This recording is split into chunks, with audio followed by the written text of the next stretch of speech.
What's up everyone, and welcome to tonight's episode of Resident Roleplay. This is a show where a group of friends and I get together and play homebrewed tabletop RPG set in the world of Resident Evil. I'm your host and GM, Raphael, and welcome back everybody to the table. Let me get you guys invited. There you are. Hey. Hi. Heyo. So, unfortunately, Kyle will not be joining us here tonight, not foreseeably at least. He might join late if he is able, but he's got some stuff coming up that is preventing him. So that's unfortunate. Wish you were here, Mel, but we're going to proceed, and Lauren's going to be handling Katara in combat if need be. So, Which, we're not going to have to do that for this episode, no. oh no, of course not. That would never happen. No, it's not. I like my knees unbroken, thank you.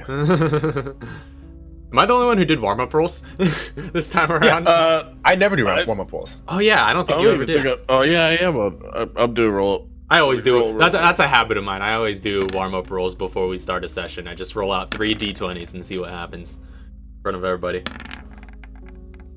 Oh, they're all dookie. I mean, we have a similar looking spread though. Do you see our spread the other day? Oh, you don't nose rolling. Yeah, I know. Lisa's in the roll 20 this time for some reason. But you can see like in the past that me and Lauren were having dice battles. Oh yeah, if you look, you scroll up real quick. we was macroing. Oh, was this when you guys were doing the macros during the streams previously in the week?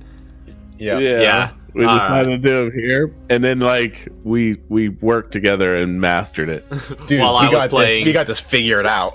While I was playing Devil May Cry 3, I think you guys were working on macros while I was trying to beat that final bosses. Yeah, so we've got literally everything macroed out. Awesome. Well, in any event, you guys ready to get back into things? No. Yeah. All right. Let's do this. Oh, Lauren, did you want to talk about that retcon? Oh, so I even wrote this down in my notes. I have a minor, teeny tiny retcon that I need to do, because when I was first playing this character, I still wasn't quite sure of where the character's direction was going and like what all was going to happen with it.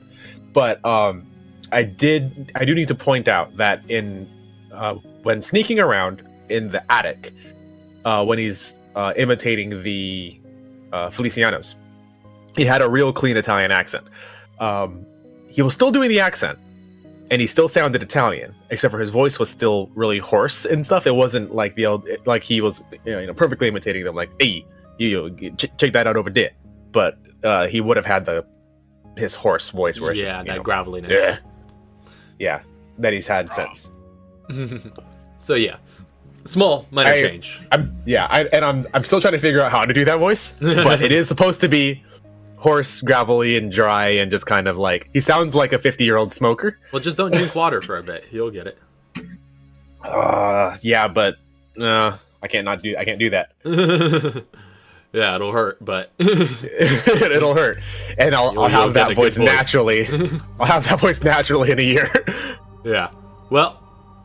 But yeah, he sounds like a 50-year-old smoker. He sounds like an 80-year-old smoker. He sounds like somebody who had throat cancer. Snap, son. All right.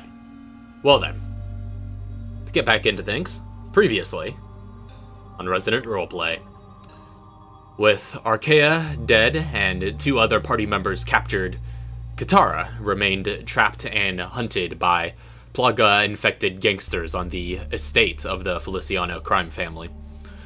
Gaining new allies in the form of a BSAA soldier named Pistol Grip Pete and a CIA agent called Jason, you made your way to the mines west of the mansion, seeking a key that may grant you access to the building, which holds your hostage allies. Within the depths of these mines, you encountered new bug-like BOWs, and you learned some history of the Feliciano family, found some resources, and ultimately made short work of the Guardians of the Skull Key before retrieving it and making your way back out. Yeah. So, hold on just a second. But as you guys that's where we last left off. As you guys kind of exit back outside to the mouth of the cave from which you'd first entered, you find the outside world significantly darker than you last left it. You first went underground around dusk, I do believe, but now it's fully night, and being in the midst of a forest, being in the midst of these woods, you see pretty much nothing but eerie, dark tree shapes surrounding you as a stiff breeze rustles their branches. Katara and Jason both have dark vision, so they can see.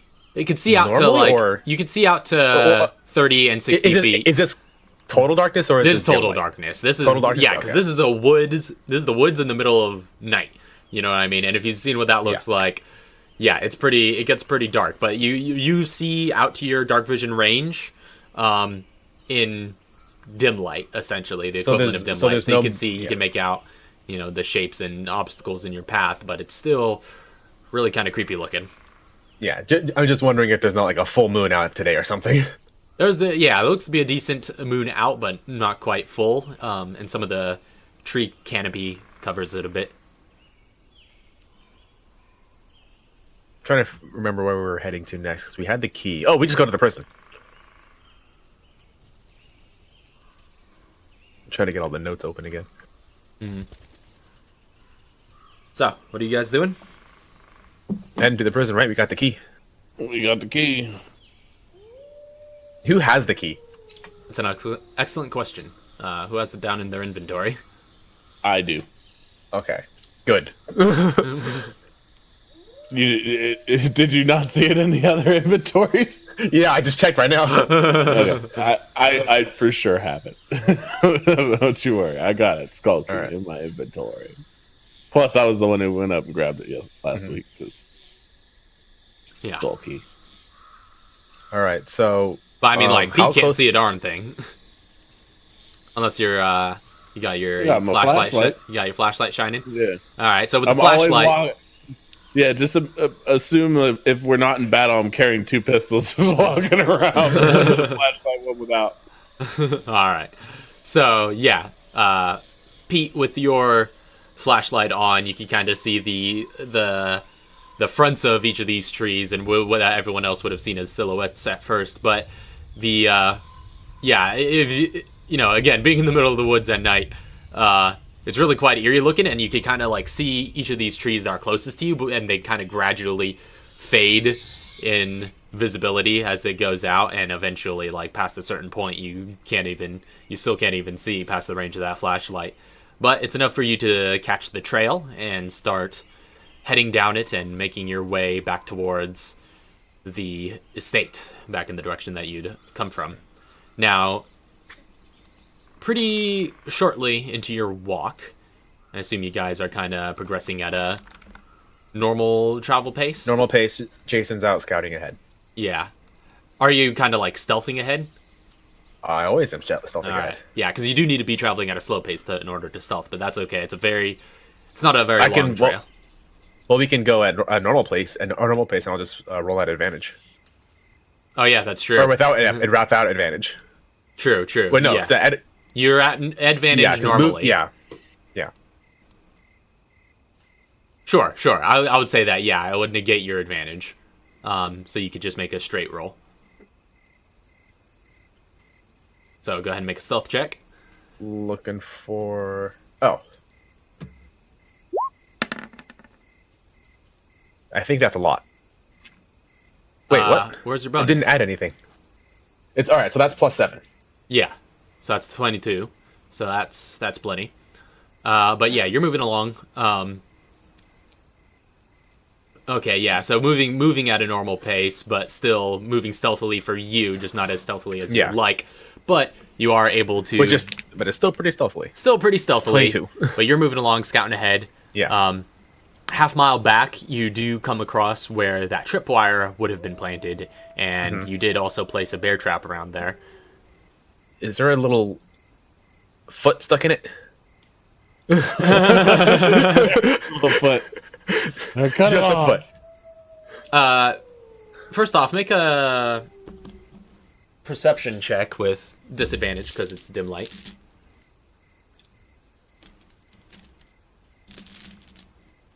Disadvantage? Yeah, disadvantage. Perception.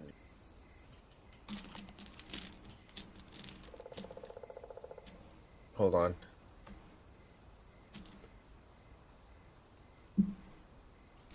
Okay. I'm still getting used to this stuff. Oh, man! That's really good. 20. And a natural 20 on my disadvantage. Yeah, I see that. Too bad you missed out on that, but dang. All right, so you do see. Well, first you hear some rustling off in some foliage off to the side, but you do notice, looking at the bear trap and getting a closer look at it, that there does look to be a foot that is severed, caught in the bear trap, and you see like one of those Feliciano thugs just crawling out of the foliage with a knife in hand, just coming at you, just like, Can I just sit on him? I must kill you.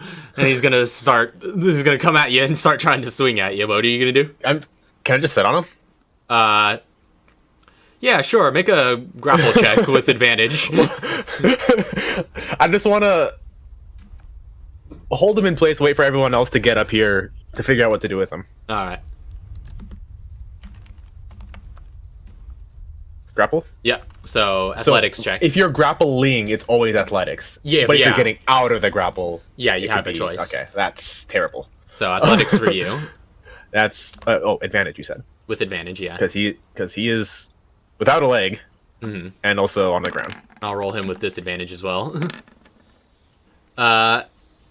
No, yeah. So you're pretty easily able to subdue him with your training, and this like completely helpless opponent. You quickly sit on him. Yeah, he's like swinging at you in an ice pick motion, trying to get at your ankles, and you're just like, oh, and you just like are quickly able to get around and jujitsu the knife out of his hand and I just step around to the side, like put an elbow into the small of its back and just lean against him. It's like press him into the ground.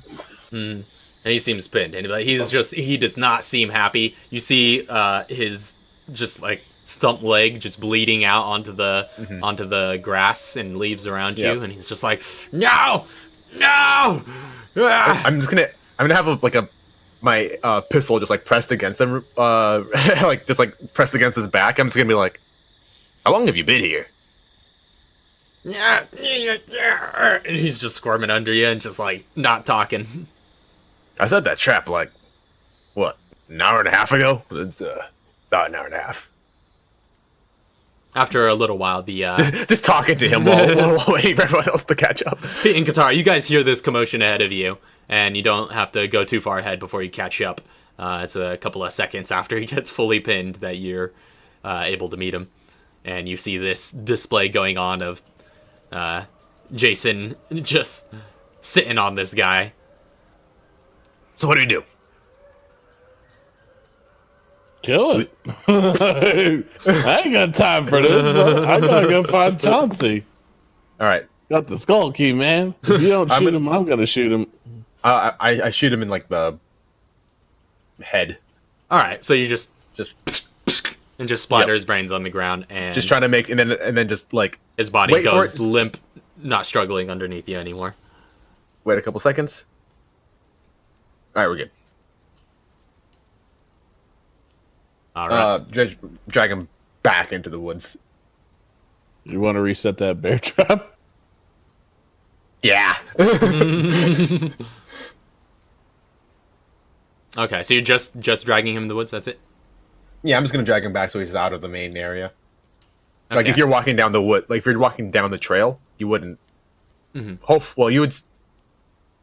Unless you were looking for it, you wouldn't know that there was a struggle in that area, maybe? Yeah. So you grab him by his jacket and just, like, start dragging him around. And you find a nice little secluded spot to set his body in. Yeah. So then reset the trap and we'll move on. If you're, like, feeling him up, you would notice that, like, one of his pockets is quite full. Oh, really? Yeah. Sure. What has he got on him? You're searching him. Might as well. I drop him down and I hear some stuff clanging in his pocket. It doesn't really clang, but you can notice Okay. that it's just kind of full. It doesn't seem like he has anything hard on him necessarily, but Is it just money? you do find $70 in cash, but you do find in his other pockets there look to be two kind of mushy yellow herbs. Actually, come on, man. They're just herbs, actually. You can't tell what the color is until you bring it over into the Yeah. flashlight. Well, that's suck. I don't have room. All right, yeah. Take one of the herbs. If you fail a combined check, it's gone. If you fail 2, it's gone. What happens if you fail 1? You get to try again. Okay. Try again. Just one. All right. I'll put one in my pocket. Just take those mushed yellow herbs in his pocket. Shove those in my pocket. And I'll try to combine the other yellow with the RG mix. Okay, so you had a red and green mix. Who's the best to mix though? Katara is, I think, technically. If it's a medical check, there's no way in hell. Yeah. Well, it's a straight. It's an straight intelligence for us. Yeah, it's yeah, intelligence, proficiency, and medical and medkits applies. Yeah. So, all right, yeah. Actually, didn't Katara have some herbs? Look at their stuff right now. I don't think she did. All right, I'll bring him back and have her combine the red, green, and the yellow. Okay, so go Does ahead. anybody need these, by the way? Yeah, I could go for a little tea. I don't know what that means. Oh no! You're right. We don't know what that means. No, yeah, neither does Pete. I could just go for a little Chauncey break. Chauncey's taught me these things before. These things are good to eat. These are good eats right here. These are good eats. Chauncey once he's out on the battlefield, they're So pretty good. Yeah, if you can take it, because I think we're all at full. I don't know if we need to combine it. Are we all at full? I'm at full. Looks like you're at full. I think I was at full. Yeah, we didn't fight anything on the way out. Yeah. But And we you completely destroyed those other two people. it doesn't do anything on Who, its own though, so it has to be combined with something. Oh, it has. Oh, because we don't have it straight up green though. No, you don't. All right, here's the green red, The yellow red, you mean? or green red yellow. Yeah, it's full Oh, mix. green red yellow. Yeah. Should I roll for Katara to mix them? Yeah, go ahead and make an intelligence check with her. I don't think she has proficiency in medical. No, she does not. Yeah. I would have written it down on the back of my new digital GM screen. Yeah, she's fine. So Yeah. you're my question is does that mean the other one is for Katara? Would we know that? Like, or is yeah, it Katara. for Yeah, somebody else? Katara Okay.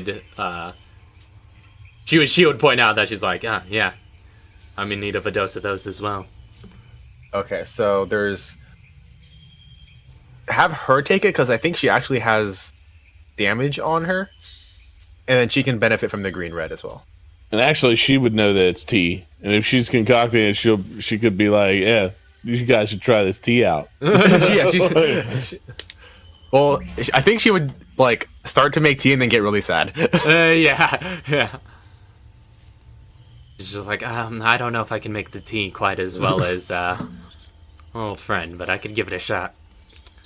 So, but yeah, she mushes these together as best she knows how and produces the mix. So, yeah, she does. It does look like she has a little bit of damage on her, looking on her roll 20 Yeah. thing.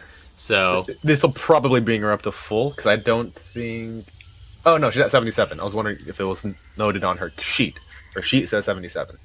although I feel kind of weird not letting him roll it himself. Yeah, though. That's the only thing.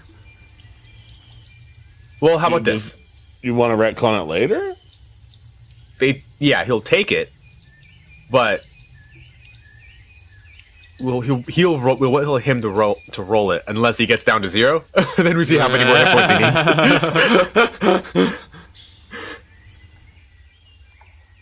All right. Just leave it as is right now. Yeah. It's probably gonna bring her to full. That will bring her to full where she is now. But so will we say that she was the one who took it though? The green red, probably, because I don't know if we should use a green red on someone who's full. We need to find a regular green just for somebody. All right. So yeah, she goes ahead and consumes it herself and feels quite invigorated. All right, let's get moving. All right, you guys keep moving through the dense forestry and making your way towards the manor grounds and the estate, the rest of the main part of the estate. Hey, real quick, I just asked Mel while we were talking this. I told him they had a yellow if he could just hop on the roll, and he said he could do that. Oh, you want him to do that? Cool. Yeah, for sure. Yeah, I was just like, yo, you got yellow. But in the meantime, we'll continue onward. So you guys keep going. Yeah. You just pop in, roll it, and pop out. Yeah. You do eventually find the other traps that you'd set along the trail, kind of on the outsides, the outskirts of it. There was 2 traps in the woods. That's right, because you set the 4th one back in the caves, correct? So yeah, which I grabbed. Oh, so you have that on you right now. But yeah, you do find... No, I don't. That trap's still in the cave. Yeah. All right. So, but you do find the other 2 traps. They do seem to have been triggered as well, and you do find signs that someone was in them. There are some blood stains, but you do not find anyone nearby or around. So it's triggered, but no one else is crawling up to me with a shank. Basically, no legs in it or anything too. Yeah, just blood stains. Okay. Hey. Oh, there we go. Well, hot day. That's almost a max roll right there. Dang. All right, so Nice. Katara's HP increases by 15, her maximum at least. She adds a 6 to her rolls? Snap. Yeah, because I think her Constitution's a +3. Plus, then like, toughness, I think? Healthy and an evolved thing that gives her plus another 3. Just like a rock star, just shows up and just gets 15 HP and then leaves. All right. So that puts... Okay, hold on. That's... Yeah. So let's see. I know what it's at. Yeah. Oh. I know what that's at. I'm too. I'm That's the updating first it one. on Roll20 as well. Yeah, I think that brings her up to the first player character to breach triple digits in this campaign. Yeah, that's Crazy cool. That's awesome. Yeah. Wow. Maybe someday I'll hit 30. So is that 103? Can you check my math? 103 is me. Yeah. All right. Cool. So yeah, you guys continue down the path. Eventually, you pass by that wooden shed with the blue flame sconce still kind of burning outside. Or not, it's not really a sconce, it's a stand with the blue torch at the top. Sclounced.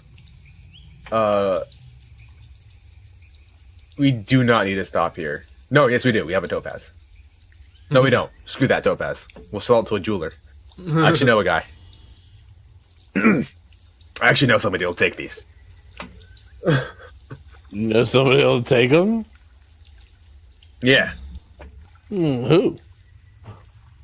Don't worry about it. We can probably get more money off that guy than off this blue flame dude. He's creepy. It's just a blue flame dude. Yeah, blue flame dude's all right. I need to find an ATM. I wish Blue Flame had ATM. Because like, I have the Topaz, but like, it is taking up an inventory slot. Should we just sell it real quick? I mean, like, if you hold on to it long enough, I'm sure we'll run into a treasure pouch of some sort. You know, you keep talking about this treasure pouch.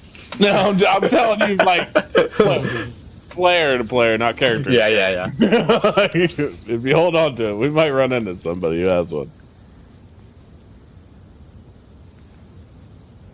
It's taking up an inventory slot.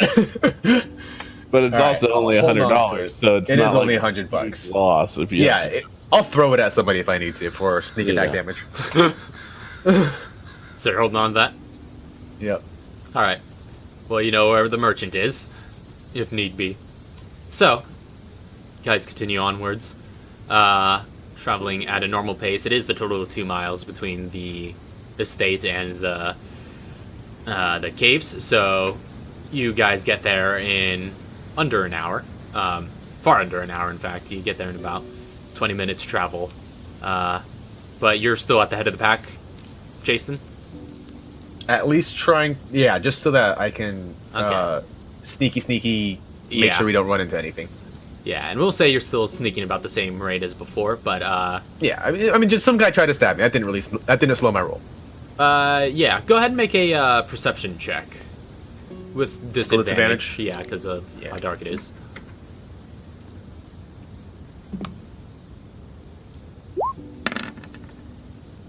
Oh, all right, that's 5. Oh, excuse me. I can't see anything. No, yeah. So it's probably really, also like really dark out, and because it's dark. I don't want to be because it's dark. I don't want to be too far out of their vision. So like, how do I know that like? Yeah, I mean, how far ahead are you trying to stay ahead of the party? We'll say. I want to be able to see. I at least want to be able to see them as well. So I don't think I'll leave my 30-foot. I think that's what I was moving actually before 30 feet. Yeah, 30 feet ahead of the party. So yeah, no, I'm still 30 feet in front of them.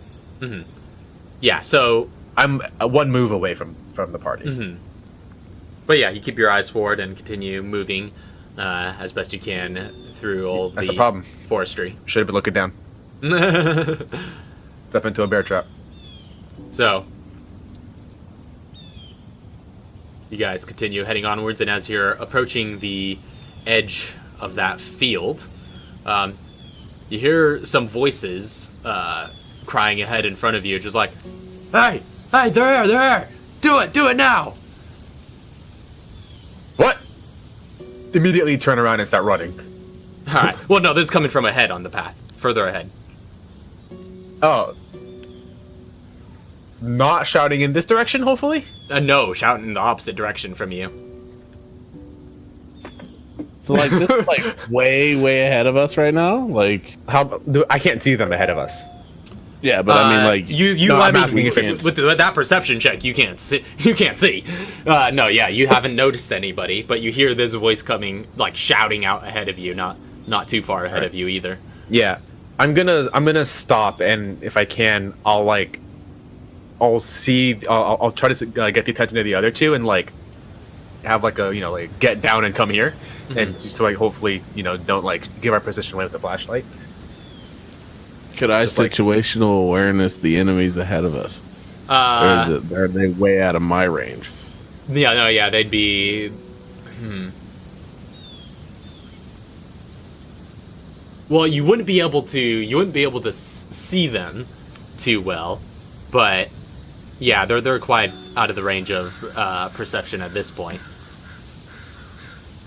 Okay. Except for hearing, like you heard that. Yeah. But you wouldn't be able to see much more than Jason would. But you guys are stopped here. So I have a question. I know that, like, my shotgun takes up 2 hands to use, but can I walk around with the shotgun in hand? The two-handed property just applies to making an attack roll. When you're making an attack roll, you have to be wielding it with 2 hands. Every other time, you don't necessarily have to. You could hold it with 1 hand. Okay. It's like that's what I'm picturing him as right now. He's kind of just holding this because he doesn't really have somewhere to stick the shotgun. He never did. So he's just holding the shotgun in like his right hand, and he's got like the pistol in his left with the flashlight, so he's able to see. But he's also got the heavy gun whenever it's needed. He can just put the pistol away real fast. Mm-hmm. All right. So you guys are seated. Where are we right now on the trail? You're approaching the edge. You can see where the trail transitions to grass and starts to become the field ahead of you. And you get out the sense that out in the field you can see a little bit more clearly. The moonlight is bearing more heavily down on there because there's no canopy coverage or anything like that. So we're pretty close to the prison, or we have to go through the field to get to the prison. No, the prison is on this side of the field. But there's I'm the trail if we doesn't go up to it, but you. So that's what I'm wondering. I'm wondering if we have to go through the field to get to the prison, or if we can skirt around the outside of the there's a trail, right? Mm-hmm. Leads up to the clearing. But outside of the clearing, there's still the dense forest. I'm wondering if we can just cut through the forest and go around the clearing and skip it entirely. Maybe creep around the tree line. That's what I mean. So, like, where the clearing meets the forest, that's where we want to be. So that we can see into the clearing, but they can't see into the forest. All right. So, yeah, that's where you're going to try and get to? Yeah, I'll try to... Get everybody all like huddled up and be like, prison's that way. We'll try to stealth around the outside, trying to figure out who just showed up, who's doing what. All right. So, but if it doesn't involve me, I don't care. I'll say all of you, everybody make stealth checks real quick. Does anybody need help? I can teach you how to stealth.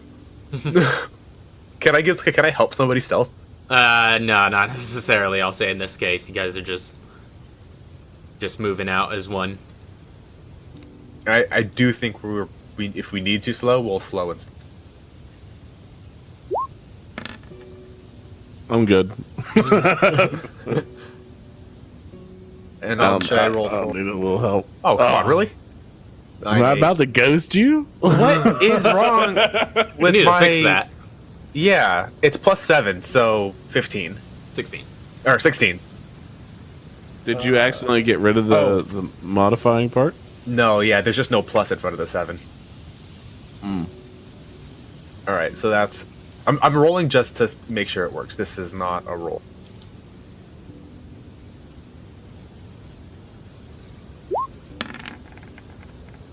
Okay, it works. So I'm at 16. Katara... Oh, well, that's her modifier. Can't that just be a roll? I'll say you'll have to roll again for... Okay. You did kind of call it. It's the same thing. Yeah. It's literally the same thing. I'll take the 25 then. You gave me advantage. All right. So you guys start moving quietly through the tree lines. And you said you're staying close enough to the field where you can look into the field, right?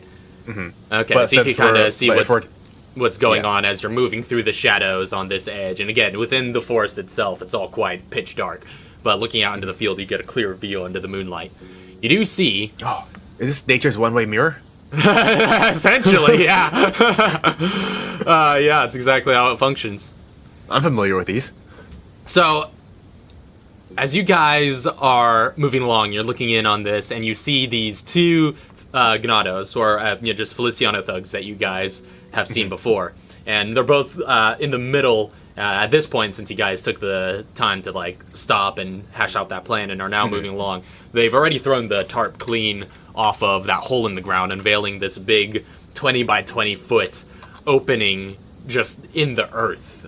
Just like this square, just like almost not silo type thing, because that implies a certain roundness, but it's just this square of earth that's just missing and just goes deep into the ground. And yeah, they've already thrown that clean off, and you see one of them starting to move towards the other side. The one of them stays by the edge, but the other one's just like running off to the other side of the forest. when that stays by the edge, just like pulls up his coattails, reaches into the back of his pants, pulls out this Glock, and just fires the shot down the hole, and then puts his gun back away and just runs to join the other guy, and they both disappear off into the forestry on the other side of the field. And you hear down in the depths of that hole, just echoing out into the fields, you just hear roar! And you hear the ground begin to shake beneath you. It's just like as you guys are moving through the forests. Hey Pete, can you run? Operation blow the hole. We're too far away now. How far is the hole? It's a good distance away from you. Yeah, I don't know. Maybe like a 100-foot run at this point as you're approaching, but you are approaching kind of the side of the prison only 100 building feet? here. Hold on, what's the range on the grenade launcher? Oh no! I cannot run as fast as I presume you guys can, but I can run if you need me to. That Operation blow the hole is a pretty good idea. Well, I mean, I was just talking with Mel, and we agreed on Operation Blow the Hole. Oh no! Well, whatever you're gonna do, you're gonna have to act fast because you hear this just at an accelerated pace. If Pistol Grip Pete says I can run, but for Operation Blow the Hole, just like Jason and Qatar. All right, so they're taking off. Yeah, can I make a run for the prison while you guys are making a run for the blow the hole? I think this is a good idea because we'll have to catch up with you. Okay, so the by two time you get to the fasties are taking off. Yeah, and Pete's and getting I have to the prison. key anyway. Yeah, so you open the prison. By the time it's open, we'll have caught up with you. Yeah, probably passed me up actually. Not even breathing heavy. I'm going to. How far can I throw? 30 feet? Yeah, I'll say 30 feet. That's the standard throwing distance that we've established for. Yeah, so I can grenade-like items. I can if it's 100 feet, I can move, dash. Oh, no, that only gets me 90. Yeah, full movement will get. If I move. Yeah, if I move dash to get 60, throw for. Or wait, is it throw an action? Yeah.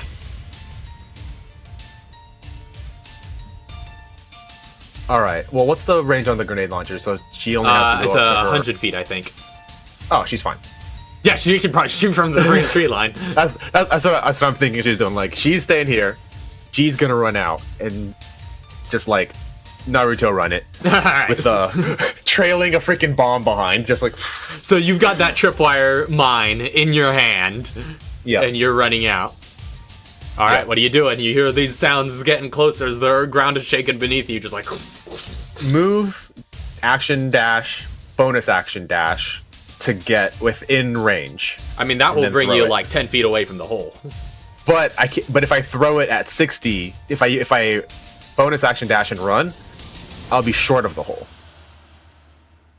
Yeah. So I need to dash to get it into the hole. All right. So you're using all your movement to get there. I think I have to, right? Yeah. Unless I can like throw it and then it'll roll the last 10. All right.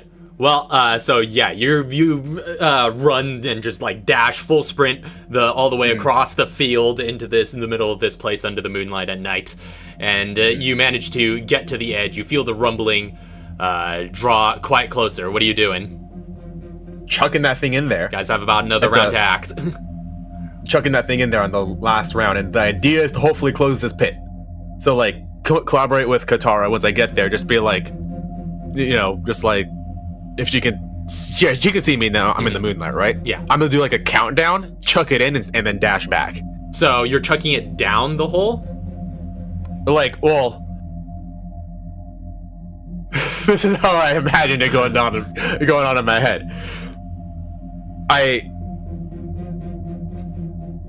Wait, how deep is the hole again? I can't see down it, right? Yeah, deeper than you guys were able to see during daylight with the tarp over it. Yeah, so I don't want to throw it down because it might just bounce off its head at like 100 feet down. So I'll actually stick the tripwire just like into the dirt and just have it dangle off the edge. So like, I don't know, 10 feet down into the hole. And wait for her to blow the hole. Okay, so explain to me really quick what your intention is here, so I could get a hopefully picture cave of how it we're in. gonna do this. So because I run it's it a pretty big countdown. Yeah, 20. You said 20 by 20, right? Yeah, 20 by 20 feet. So you might be able to like cave off this side, but wait, no, 20 by 20. It's not 20 foot on both. No, yeah, it is 20 feet. So it's a 20-foot square. That's 4 by 4. Oh man, that's bigger than I thought it was gonna be. No, yeah, that's real big. All right, so then, all right. Not Chauncey. Doc. Yo, just chuck it into the hole then. See if we can damage this thing and my thought process to blow the hole is like almost like magic bullets, where the grenade launcher hits the tripwire bomb in air as it's going into the hole to either blow the hole shut or blow whatever's coming up back down. Yeah, I mean, you would need a lot of earth to cover a hole this size. A lot of earth. Can we like have this? Can we have this discussed? You get the sense that this, you get the sense that this explosion, because this isn't a very hefty, this isn't like ordnance. This is just like backyard dynamite. This isn't even like, if you threw this thing in the middle of the hole, the explosion wouldn't even reach the edges of it. For the tripwire? Yeah. Can you peek down and look at the face that's coming up and like throw the tripwire bomb at it? Like, eat it! No, literally, put it in your mouth. Stay close.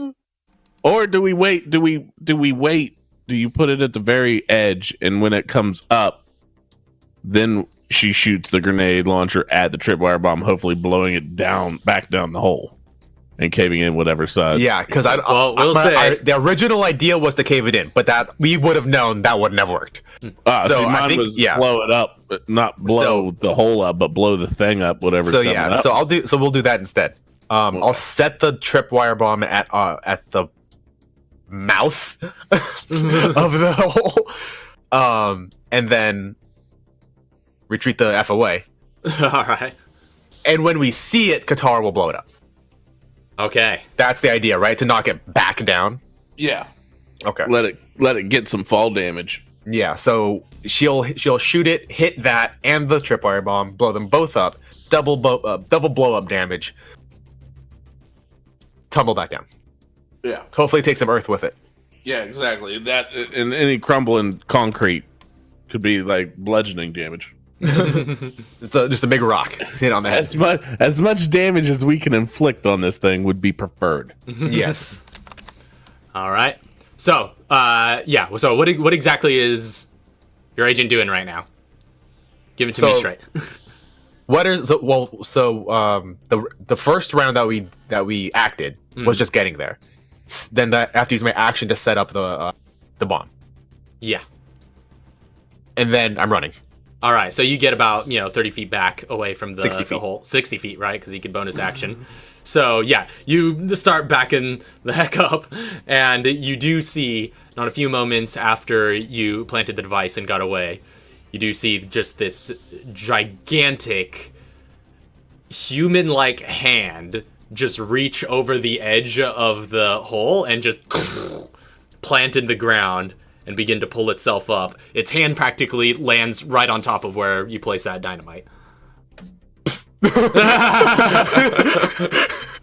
So, she, like, the Katara just goes like, "Oh dear." With, I don't, yeah, okay. So she's launching. She's gonna explosive enhancer it. Okay, with an explosive round. Yes, she only has explosive, I think, as from what it says here. But I don't know how explosive enhancer works. Can you double explosive enhancer something, or just one? You can if you have higher tiers, I think. So okay, she doesn't. So So she can only do the one. Yeah. Because like she has exactly 2 material left. I was like, I think Mel would want this. All right, so it needs to make a quick mobility save. Yeah, I don't know the damage for this round. It's 48 for all the damage dealing rounds. 48 for the damage plus. Is it another 2d8 for the enhancer? I think so. So the enhancer is just adds 2 of the same dice. Yeah, 2 of the damage dice. Okay, so then that makes it 68. Yep.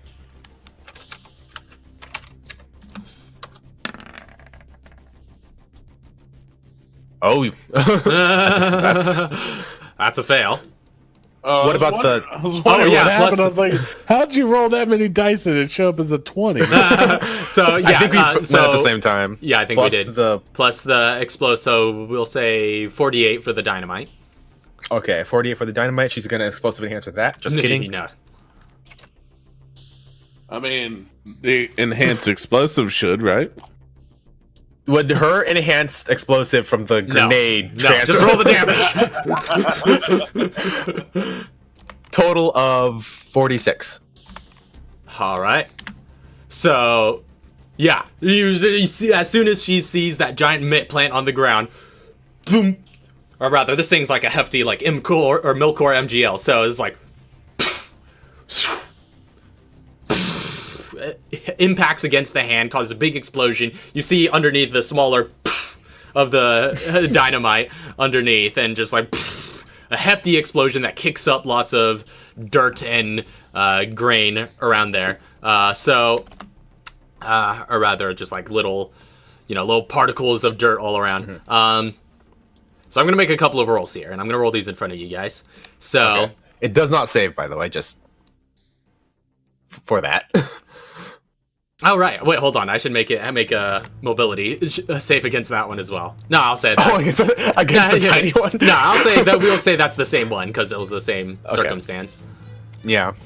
But yeah, so first roll is going to be in regards to the environment.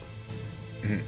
I'll give it a 50% chance on this D20 to that the edge will collapse, which will negate the need for the second roll, which is essentially like a grapple maintenance check to see if he's still holding on. So is that on the lower end? We'll say lower end 1 through 10, it collapses. So oh no, the edge is still there. And now I'm going to have them... I'll pretty much treat this like maintaining a grapple. So against the damage, how much was that in total? 48. So half of that... No, 46. 46. Yeah. So half of that is... 23? It has to make a 23... DC 23 strength save, real quick. Although I think it has a hefty number. No, yeah, it's good. Holy crap! So a valiant effort, but... kicks up a lot of dirt. By the time the smoke settles, though, the edge is still in pretty good tact, and the hand is still planted firmly. You see another hand reach up over the edge and just like this, pull-up motion, you see just a behemoth of a head, just like this large, bald figure with just like no shirt on, and as it like brings its leg up and plants it on the ground and pulls itself up, you see just this hulking figure, maybe 25 feet tall, and just made of just like large mass and muscle, just looming over this field. And it's got eyes on you, Jason. I think you're the only person still yet kind of in the field. Actually, let me do some. Yeah. Have I made it to the prison door yet? We'll say at this point you've made it to the prison. That's 2 rounds of... Well, you made it to the side of the prison, but you do not find any doors or anything there on the side from the direction you're coming from. Okay. I was about to say, didn't we find the door last time? You did find the door, yeah. You know where it's at. I'm not at that side yet. Okay, because you do know that door, the front door is exposed to the field. So you would not be hidden if you go towards that door. Oh, I wasn't caring about being hidden. Once we were blowing things up, I was just hauling through the field. It was, run! Okay. Two pistols, just like ah. Okay, so let me get you the lay of the land here. Here we go. Here we go. So here we go. This is the field. Oh, there he is. And he would have come out on that side. So let's dance. Freaking Big Bill. So we'll say, oh, that's actually, yeah, you actually got a good ways away. Well, that's... Hold on. I could have probably made it there on the first round, but it's okay. No, because you guys were a lot farther away. You were off the map a lot in this direction, like another, you know, 50 so just or another so. round that direction. Yeah, yeah. No, trust me, yeah, I have this all figured out in my head. So... but yeah, you guys were very far from it at first. Like I said, okay. like 100 feet. And Katara is still about like 50 feet off the map in this direction. Mm-hmm. So yeah, I would say yeah, that was exactly where I was gonna put Pete. So I need everybody to roll for initiative real quick. Oh boy. So my new initiative. I don't. That's all the time now. that's oh yeah, I think you got the fast draw feature, right? Uh-huh. Yeah, yes, so sir. you could add your proficiency bonus to your initiative rolls. I was like, what was that sound? 26. That's the sound. I haven't rolled this. Good this initiative. Is amazing. Like I was telling myself, I'm forever going to be top of initiative now. This is great. Like forever. I instinctively rolled a meals initiatives. Okay, so roll Katara's initiative as well. Shit, I didn't. Oh, okay. This thing's got initiative on us though. Right. That 14. Sound off. So that's for strength. Mobility is -1. Oh, its strength was 14. Okay. Yeah, so, yeah. I was thinking it was a 14. Sound mobility. off on initiative. Little sneaky boy who's about to get smished is actually at +4 is 7. Okay. Yeah, I forgot I forgot this person's mobile. Pistol grip Pete is at 26. Whew. Yeah. I told you. It's worth it. And Katara is sitting pretty at 19. She also rolled high. All right. Sounds good. So, let's get started, shall we? Top of the round is obviously Pete. It would be physically impossible for that thing to roll that high, even if it rolled a natural 20. Yeah, the highest it can roll is a 19.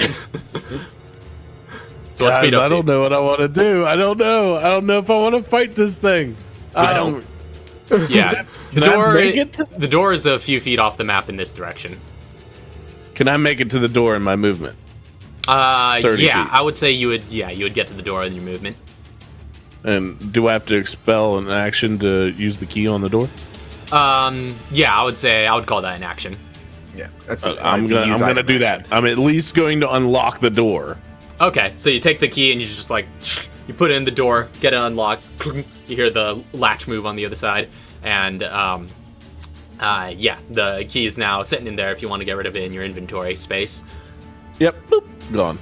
All right. I leave it in the lock. All right. I don't even on the care. topaz. Does that open the door, or is that just unlocking? The door? It's unlocked. It can be opened now.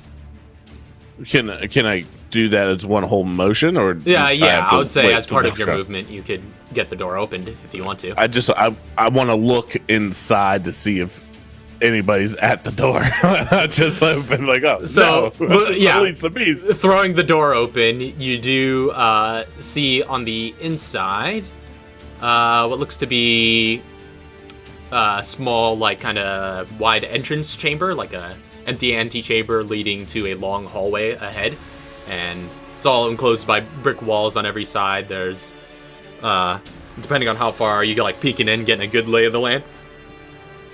Like I want to see if I see anybody. Like you don't see anybody. You just see this room and this hall. Okay. So it took up my whole movement. So that's the end of my turn then. Okay. I wanted to make sure I didn't have like unleashed the beast and brought more people into the fight. All right. So. Yeah, you look inside and Aiden's there. Yeah, I really unleashed the beast. All right, so that's Pete's turn. Next up is Katara. Oh crap! That's me. She's off the map. Yay. Yeah. 10 feet that way direction. Yeah. Like, no, you said like 50 feet, right? Yeah, like 50 feet. Well, she's gonna use her move to get as close as she can get in that direction. Okay. So how much movement speed? She's at 50. Okay, yeah, so she could get onto the map. Let me drag her out for you. You want me to let her just like give me access to move around and stuff real quick? Oh yeah, let me do that. Or do you want me to just tell you? You want me to just tell you where she's going? Like, you know. Yeah, sure. We could just do that. All right. So go ahead and direct her. I'll move her. She's gonna use her action to I should probably have the book up for all of these stuff, but because she has a lot of recipes that I don't know what they do.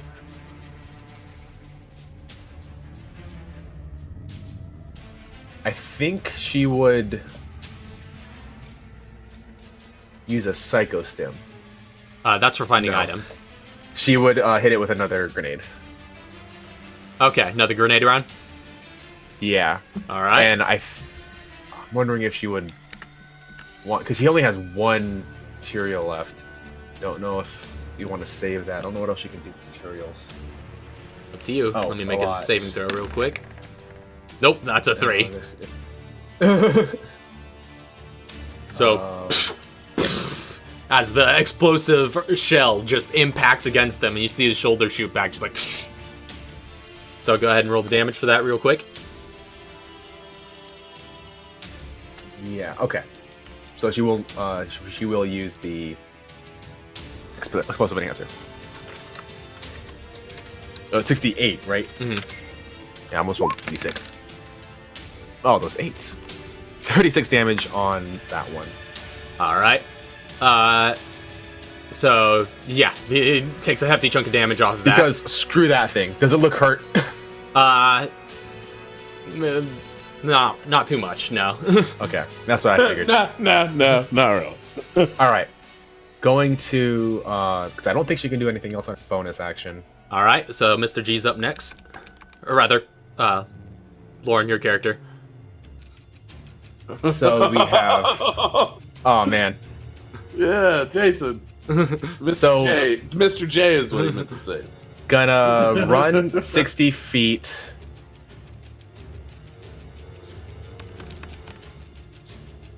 Hold on. Oh, come on. I keep pressing the wrong button. I left the game again. I'm going down 60 feet. All right. Opposite direction of the building. Gotcha.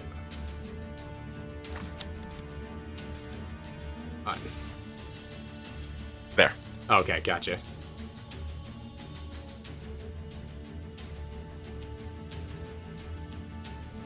Yeah. And just take some pull my rifle out and take some shots. All right. Or just the one shot. Pull out my new rifle, which I think is a +2 if I remember correctly, right? Yeah, it is. Yeah.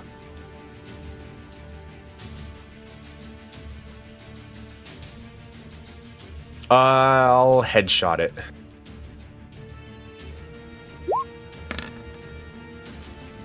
$18 hits. Actually, no. The headshot is wrong. That's supposed to be 19 because it's a +2, okay. So that's actually 3. Yeah, definitely hits. So it's a 19. And I don't have... There's no reason to have advantage on this, so... No. No. So go ahead and roll the damage. Sneak attack. No sneak attack. Doing that right now. Oh, wow. 19 damage to the head. All right, so just you just see the round just scatter off of his forehead as you just bolt the round out, or the shell out. So yeah, you seem to have done a hefty chunk of damage. All right, Sitting here. all right. So that's the end of your turn. That is the end of my turn. Next up, the big guy finally gets to take his turn. And guy. he's being dragged in all sorts of directions, but it's probably gonna go in the direction of the tank shell. Practically, that just hit him. So he's gonna start moving on up here, and you see with one of his hands as he's moving along, he just like grabs this tree that's right below him by the base and just uproots it, and you see lots of like dirt and particles fly out from under it, and just like just tears the top like leaves and branches off like a broccoli, and just has like this large tree trunk in his hand that he's holding like a club, which will give him enough reach to make that attack. That's a 10-foot reach. Well, you don't know. Well, I mean, it has to be. At least, I mean. Yeah. So, he's going to go ahead and make 2 great club attacks. So, against Katara, that's a 25 to hit. Whoa, jeez, yeah. And, Is she shell skin? No, I think that's worn off by now, yeah, but, That lasts an hour? Or how long does that last? I think it lasts an hour. Either way, it's been more than an hour, so... I'm trying, yeah, because I just remembered that she can do, I'm trying to figure out what action it is to So, use that. she takes 26 points of bludgeoning damage, as he just, like, swings down with this tree trunk, and she's just, like, moving out of the way as it kicks up a lot of dirt on the ground beside her.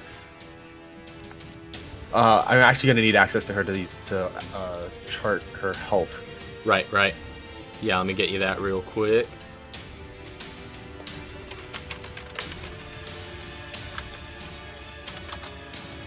I think I gotta give you control too. Actually, I think I could just give you control and not the journal. Yeah. That should be this. Does that work? Got it. All right, cool. Yeah. 26, you said? Yep. All right. And it's making another attack at her with the same weapon. That's a 22. Yes. All right, and again with the...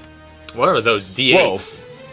Where the heck did those D8s come from? That's not even in the formula. It's not even there. What? I don't know what that surprise was, but Roll20 is just making stuff up now. So that's 32 points of bludgeoning damage. So as Holy it crap. like does another side swing and just like whacks her against the side of the building, and she just like bounces off back into place. But there you go. But the trunk seems to have like splintered against her as it's done this, and he's like looking at her and just throws it off to the side. And he does not seem to have that anymore. That is going to be the end of his turn. Is that where those D8s came from? Just breaking it against her face? I don't know. Back up to the top of the round is Pete. Well, seeing a lady in danger, or at least caution. 2 attacks, dude. That would have killed me. Freaking ridiculous.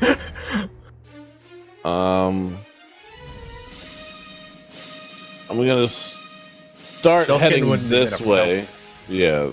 So wait, I was 5 feet off the map, right? Yeah, abouts. So just minus 5 feet from. Yeah, that's why I was trying to make sure. So yeah, okay. So moving in, I'm gonna go to like right here. All right. I'm gonna lay a barrage of fire from my pistols at him. All right.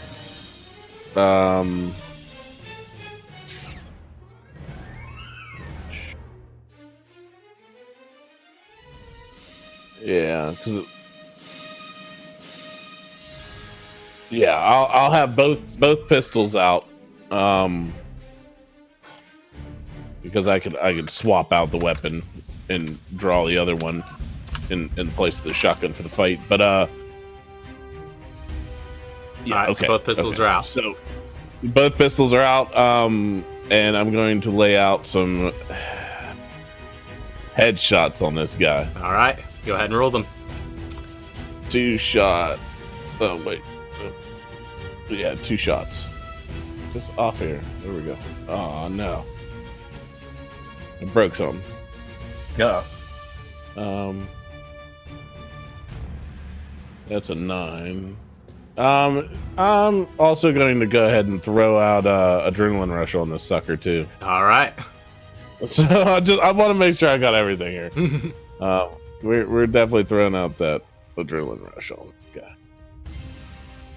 That puts me, still at a 9. Okay. 16? 16 hits. Oh, sweet. Okay. You want me to That's continue with rolling my? Oh wait, no. I forgot to minus it. Yeah, I think it'd be +5 in total. -5. Yeah. It was, because it's 5 from the total. It's no, it's a +4. It's a +4. Well, because it's a +1 with my weapon, mobility. Oh yeah, jeez. Yeah, so it'd be a +5, I think, in total. So +5. Yes. Yeah. So it is a 12. No. Yeah, it'd be 12 to hit. So that still hits, 12. but yeah. So you can roll all your attacks first if you want. Okay, yeah, we're gonna fix that. Yeah, you don't have to worry about killing it on the first one. Yeah. Also hits. 20. And then for my offhand. Yeah. Yep. Which, it turns out, with Gunfu, you get to add your modifier. We forgot about that last time. I just triple headshotted this fool. Yeah. All right. So, let me do this here. So that's 2 shots. No crits. I'm sorry. I'm trying to use this newfangled thingamajigger I got here. That's 1. 28. All right. Reroll that. 28 points of damage on the first one. 26 on the second. And 24 on the third. No. So counting backwards. We have 78 points of damage. So yeah, you just aim for the back of the head and just start unloading with both barrels, and just all the bullets are just spattering against the back. You see him swat at the back of his head like you would at flies, but he's starting to look over his shoulder now. So that can be the end of Pete's turn. Yeah, does it look like he's weakened a lot now? Yeah, he looks like he's certainly been staggered a bit by that, like he just got sucker punched. Okay. Okay, that's fine. Yes, that's the end of my turn. Right. Unless I can start yelling at him what up? Guitar's up next. What up? Alright, she's gonna reach into her bag and pull out a canister and spray some neurotoxins in its direction. Okay. He needs to make an intelligence saving throw. Intelligence saving throw. Which is an 8. So I take it that fails. That definitely fails. It takes 1d10 cerebral, and it is unable to make reactions as well as its movement speed is reduced by half. Right. Take this damage. Oh yeah! 10. Nice. So he's just after getting sucker punched in the back of the head by all those headshots, he's leaning over, and she just sprays up in the direction of his face, and he's just he reels back and he just looks all woozy now. And using that opening, she's going to move her direction, or her move behind the guy with the guns. All right. And she will. I think that's it. Yeah. I'm still checking to see if she has bonus actions, but I don't think she does. No, she doesn't. Okay, because I don't know what her evolve stuff is on. I think they're all actions though. So that'll be her turn. All right. So next up is going to be Jason. Where am I? Oh man, I'm down here. Yeah. Am I hidden from it? No, I mean it has line of sight on you, so. Now my bonus action hide behind this tree. Make a stealth check. Alright. I think you technically 24. have advantage. Does this involve moving, or is it like hiding from somebody who can see me? Because the advantage is only is to move silently. Yeah, true. I don't know if that would count in combat. Yeah, that's true. There's a lot of noise going on. Either way, it's. Do you want me to roll again, or? It doesn't matter. Yeah, you're hidden. Yeah. So yeah, I can't. Nothing happens if I critically succeed a stealth. And then I'm going to take my shot from hidden, All right. which gives me advantage. Yep. So go ahead and make your attack roll with advantage. I might need to change some of these things because that's an 8, not a 7. So I actually might have to change that macro. I'm just going to get rid of that macro. That one sucks. I hate it. 26. Yeah, that hits. Just sneak attack. Yeah. Mm-hmm. Oh, I forgot to say headshot, and I didn't roll it, so no headshot on it. Yeah. So just sneak attack damage. Here's sneak attack. 28. All right. So, as you take aim from behind this tree, you like take cover, you like peek out, and spot that it's like looking away from you, and so you peek back out with your rifle and just from a distance. Right in the back of the kneecap. Right in the back of the kneecap, and just you seem to have hit a sensitive spot in the skin where a splatter of blood actually comes out as an exit wound on the other side of it, and drops it to one knee. And just like, and before he could get back up off of that knee, you just like see him just like start holding his head and just like shaking furiously before this massive parasitic creature bursts out of his back and is now just like squealing and just flailing in the middle of his back. And so that is his current state. Yeah. You went sideways. Mm-hmm. Melts back. Ooh. Obviously, you can. I think you can see. Yeah, I do see him on roll 20. So, yeah. Is that going to be the end of your turn? I'm going to use my last 10 move feet to get up here. All right. And that'll be my turn. All right. So, end of your turn would be his turn, but he is incapacitated. So that brings us back up to Pete.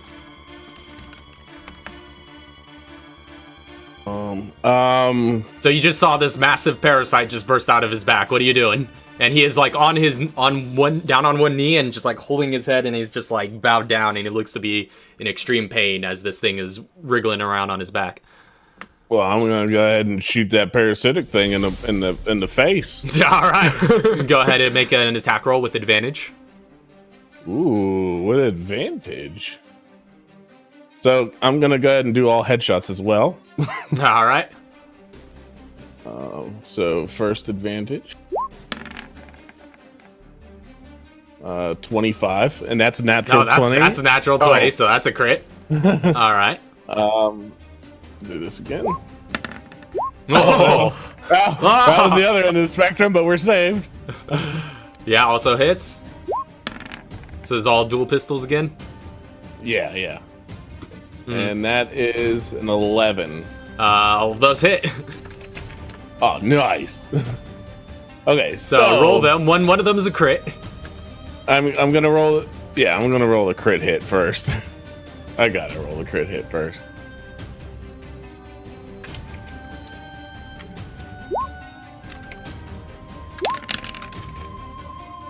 That was 36 points of damage. All right. And then 26 points of damage.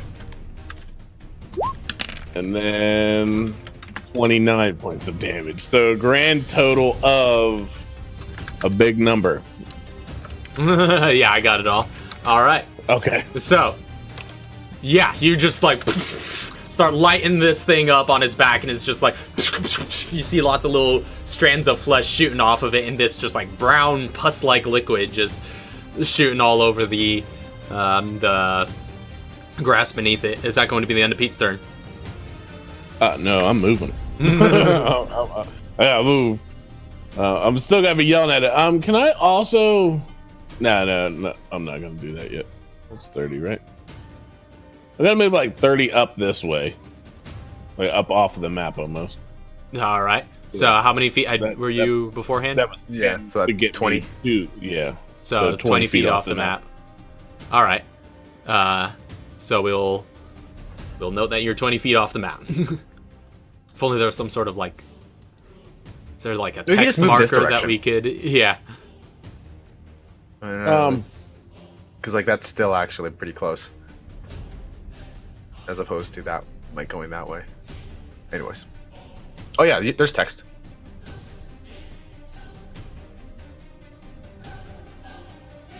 Oh yeah, there we go. Fine. I read 20, but it's like real crappy. It's derp. Oh. No, yeah, that's kind of derpy as well, or tiny. It's all you need though. 20 feet off. Yeah, 20 feet off. So that's the end of Pete's turn. Yeah. All right, Katara's up next. I'm not sure if I think Mel said his. Mel, yeah. His so computer's another 50 freezing feet. I'll just keep her on the map. 50 feet and another grenade round. All right. Cannot use an enhancer on it. All right. So. It auto fails because it's incapacitated. Oh yeah, it does auto fail. Yeah, because it is stunned. 48. 19. All right, so just splatters across this parasite on its back. It looks to have taken a huge chunk of it out with it, but this thing is still squirming up there.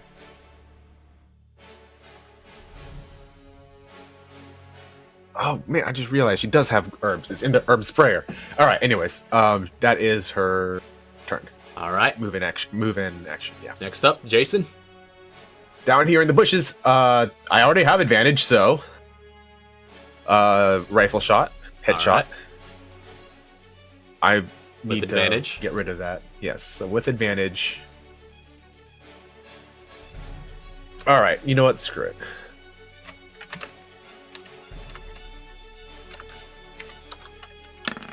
Old school.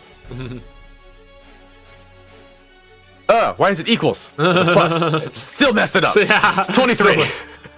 Or no. It's plus 3, so it's 20. It's 18. Yeah, it hits. 18. So damage with the headshot, presser, and sneak attack because it's incapacitated with advantage, right? 37 damage. That's more like it. All right. Use my action and bonus to get 60 feet that way. All right, or rather, just your movement and bonus action. Or movement and bonus. Yeah. My regular movement and my bonus action. Good to know. So, that's the end of your turn. Were you were the one who took it out, right? What's up? You were the one who took it out? Yes. I shot it in the back of the knee and then it fell. Okay. Which is actually pretty cool. I didn't know that would happen. Yeah. So at the end of your turn, you see this parasite just recede back into the inside of its back as it just like stands up and goes back to its full height and seems to be back in working order. It's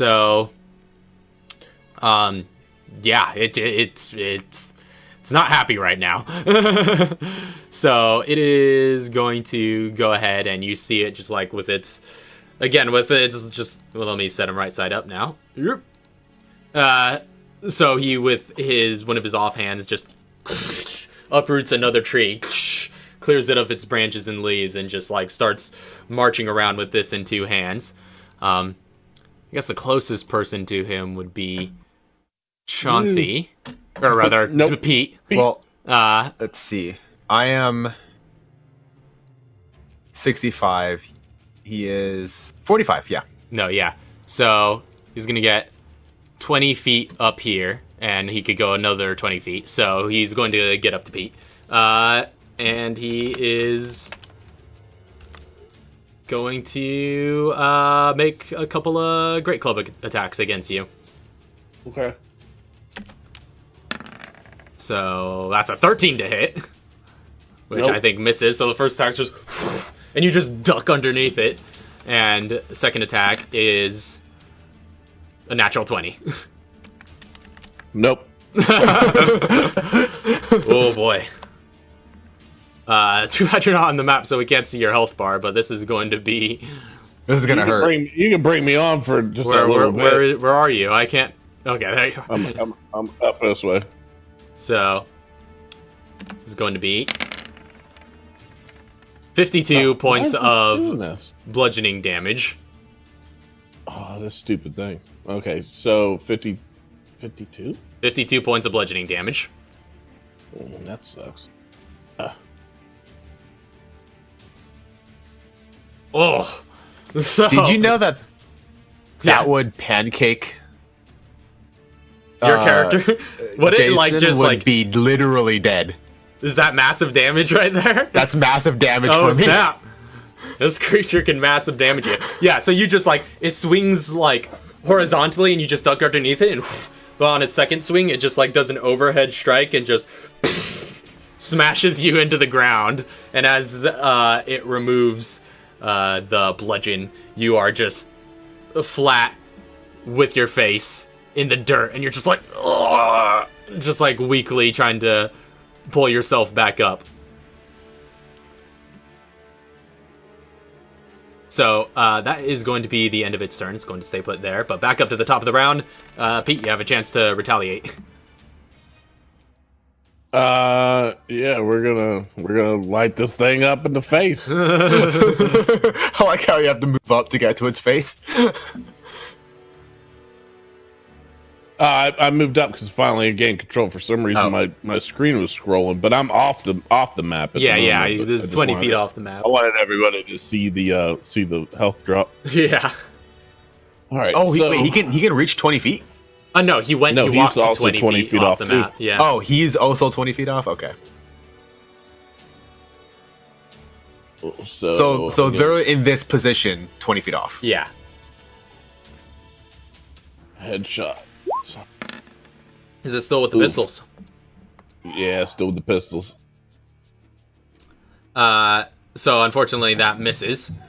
So you're just like all disoriented on your way up, and you're just like, and those shots just go off. Okay. Towards the moon. Oh. What is this crap? Dude, you have a concussion. You after that hit, you are just like, yeah, your shots are just going haywire and just going off in different directions. Off and natural 20. Let's go. Nope. Not natural 20, but still hits. Alright. Hold on, let me get 24 Tara points of on the damage. stream since she's here now. What is wrong with my freaking... Okay. So that's 24 points of piercing damage. As those last two shots, you finally, like, you're seeing double of it, and by the time your vision aligns, it's down to the last two bullets, and you're just like, into its head. And you see its head just like, its noggin just bounces a little bit with the shots, like it's taking punches. Is it looking damaged at all? Like on the outside, it looks pretty roughed up after taking all these shells, but it looks like kind of like dirt and just like grime on it, more like anything else. It's hard to tell if this thing kind of takes like physical damage to its exterior, but that parasite last you saw it was pretty severely hurt. Oh, okay. So the parasite has to pop out. So that's the end of Pete's turn. Yeah, no, I'm running. All right. It can take an opportunity attack against you. Or how long does? No, it lasts until the. So because it was down, the neural enhancer wore off. Last round. Okay, yeah, that's right. Or not the neural enhancer, the neurotoxin wore off last round because it got downed in that turn. Okay, so so it can take an opportunity attack with this club. Mm-hmm. So it's gonna swing at you as you leave its reach. So that's a 20 to hit. Yeah, it hits. All right, you take a quick 32 points of damage. That's just like, and it kind of splinters behind you, and you stumble forward as you're trying not to get wrecked by this. But it kind of splinters into a bunch of pieces against the ground, and that club is no longer usable, and it drops it. Great. All right. Next hit, I'm dead. Just so everybody knows. So that's the end of Pete's turn. Next up Same. is Katara. Haven't been hit yet. Yeah, but the next hit, I'm dead. It's consistently done more damage than my total health. Hello. Hey. Sup? Hi. Thought you could finally make it. So, what's Katara doing on this particular round of combat? I'm firing another shot. Okay, grenade My round. last shot. Oh. So that's mobility save for him. I can't access Katara's stuff. On roll 20? Yeah. Oh, I think it's because I have access, so you might have to get rid of me. Oh, wait, I think I accidentally. Did you give her to Yeah, me? I think when I got rid of her from, when I was trying to get rid of her from your journal, I think I accidentally got rid of Mel instead because you were still on there and he wasn't. So, Okay. but you should have her now. Oh, okay. I thought it deleted like everything I put in her like attributes. Oh, I yeah. was gonna get sad. Is that you should be good. Cool. She's just firing another shot off in this thing's direction. All right. Also, I guess Lauren, you don't need access anymore, right? No, I So, don't. Yeah. You can get rid of me. There it Make is. sure I get rid of the right person this time. Yeah! Those 8s. 22. Whew. Oh yeah, let me roll his save. Nope. So Nope. yeah, just another round directly to him as he staggers a bit from this. And then she's out of grenade launcher rounds now, and I'm just gonna have her be like, I'm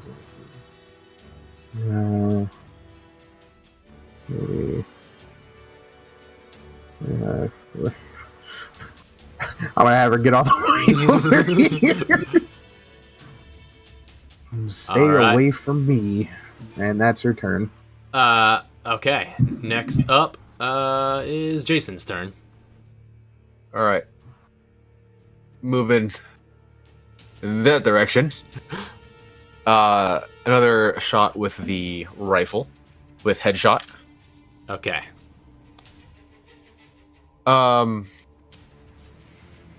Nowhere for me to hide. Not out here, I can't- there isn't. I can't just hide.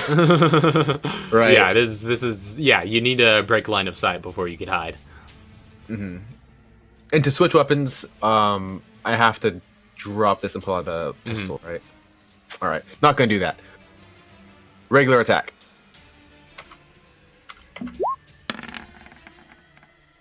What is that? Plus 8. Hold 10. So that hits. Go ahead and roll for damage. Alright, so... Wait, 10 hits? Yeah. That's He's awesome. not a small target. He a big boy. He's hard to miss. No sneak. Oh, this is raw. 14. All right. So you just one bullet straight to the center of mass. Is that going to be your turn? That is... While I fix this macro. Okay. That is my turn. So,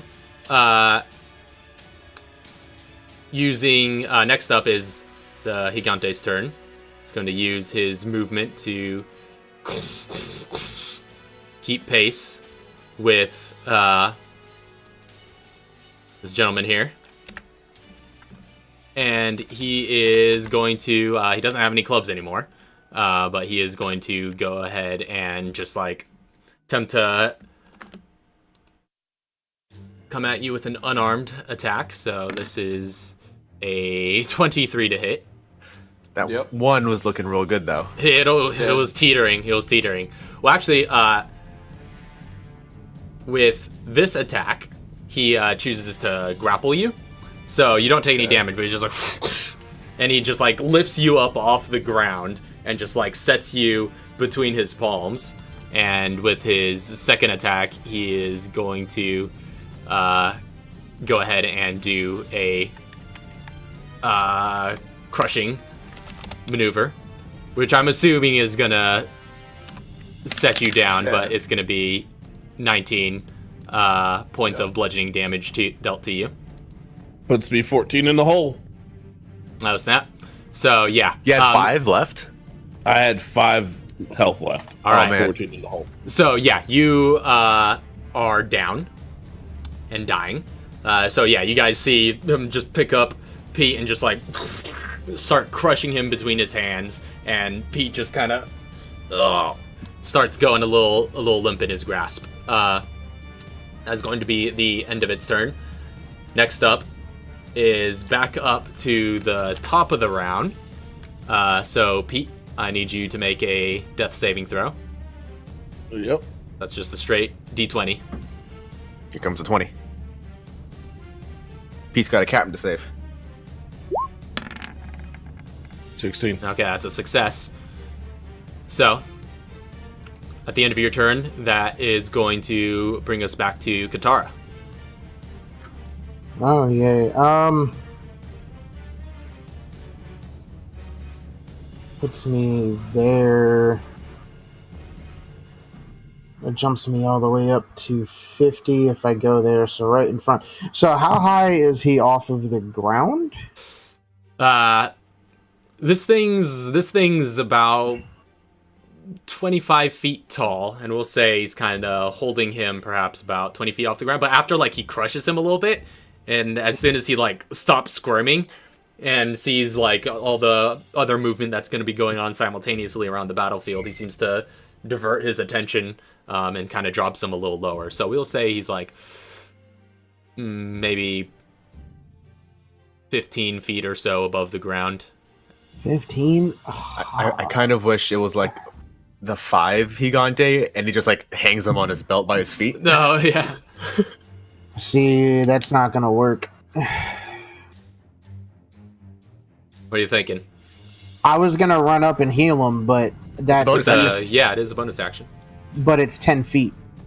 Well, because he's 15 feet off the ground, so like, you're technically like 5 feet tall. Okay, yeah, that and makes, in addition to your 5 you can reach 10 feet. Because everybody takes up like a 5 by 5 foot area is what your effective space is. So that would be in addition to that. So the difference between you would be about 10 feet. And you can reach 10 feet without jumping, technically. I guess so. Okay, so if I were to move her here, because it like goes up to like 50, because those like diagonal squares go up by like an additional certain amount. But well, we'll just use whatever Roll20 measures out for it. Okay, so I'll just mark it as I go through so you can see it. So like going all the way up there just brings it up to 50. Okay.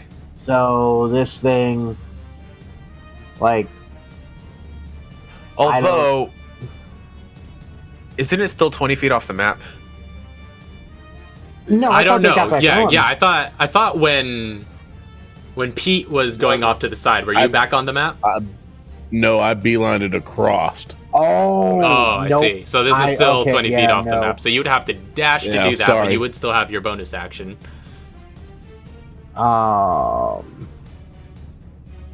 Let's see, and she doesn't want to get put straight up into danger. If it's 20 feet, because she would action, because then she would have to action dash, and it's 20 feet over there, which would leave her with like another 20 feet of movement left, depending, or something like that. Something like that, 20 or 15 feet. Yeah, 50 feet of so, movement like, total. 15 feet. Because I'm going into what I thought was going on the map, and then what Katara would have done, because her whole thing is she would have run up, bonus action, and then ran away. And then use that action to run away. But if she's going to have to use the action to run off the map to get closer and then not be able to get away, that she wouldn't do that. I can join you up close because I go before it. I can get up to you and back you up. Okay. I don't have any heals or anything, What are you but doing? I can at least... Jeez. Okay, well, you know what? I guess... No, she wouldn't. Okay. Yeah, just go back. no, she go back wouldn't. to where you were and redo your move. Oh dear, what was that? Okay, hold on. Let's see. So it was something like, something to that something like effect. right here, here. like... Something Right like here-ish. that. I think, I'll put her here. I'll put her there, and I guess what I'm gonna have her do is I don't have an action to hold because it's a bonus action, so I guess I'll just have her do defend. You Okay. can still hold a bonus action. It just takes the action. But yeah, there's no reason to use. Well, Yeah. So, well, because I don't know if we ever established that you could hold a bonus action. I don't remember that. Yeah, I don't think we. Well, I thought we can. We said we can use actions. Well, we or we can can use it. So, like, you can use a bonus action as an action, but I don't think would let you hold a bonus action for that even despite that. But I think that just okay. effectively you could kind of rearrange it that way. But Yeah, so I'll have her stay put okay. because I feel like this thing would have to dash anyway to get to her. So she's gonna stay put where she is, and then I'll have her do everything I want her to do next when it's her turn again. All right, good to know. So, that is going to be the end of her turn. Next up is Jason. All right, move in to there. All right. Attack again. Yeah, because you've got crazy range with that rifle, right? Yeah, I mean it's. Hold on, actually, what is the range on it? 300. It's 20 feet off, right? Yeah, it's 20 feet off the map. I don't think it's in your effective range because this is just No. 80 feet. I would need It's about 100 feet away from you, almost exactly. I will right need now. to get another distance, another whole map's distance away before I get advantage on it. All right, zoom back in. All right, regular attack. Can't. No. Yeah, I'm gonna headshot it. I can't headshot its hand. Can I? Or just headshot not it? unless not unless you have a targeted shot of some kind. All right. Here comes a headshot. No, 6. 6 I'm doesn't rolling hit, very unfortunately. low. Yeah, you guys have been having some pretty rough rolls, but yeah, unfortunately All right, that so shot that's- just. Also, I've been forgetting when doing the sound effects that your weapon is silenced, so it's just like Yeah, I've been doing them. yeah. And just you aim high, but unfortunately, it's at this range. You're on such a tight lens that its head just moves a little bit, and it's just out of your crosshairs when you take the shot. All right, I'm going to end here. All right. Oh, yeah, I'll end here. All right. So, back to its turn. It is going to use its movement to starts moving back onto the map. So we'll say it is after 20 feet of movement. It is where it's pictured here, but then it can move an additional 20 feet. Here, let me just because Roll20's derpy when it comes to moving multiple people right now. So I'll just do it individually. But yeah, he is going to. yeah, he is going to use one of his attacks to just like fling Pete out of his hands.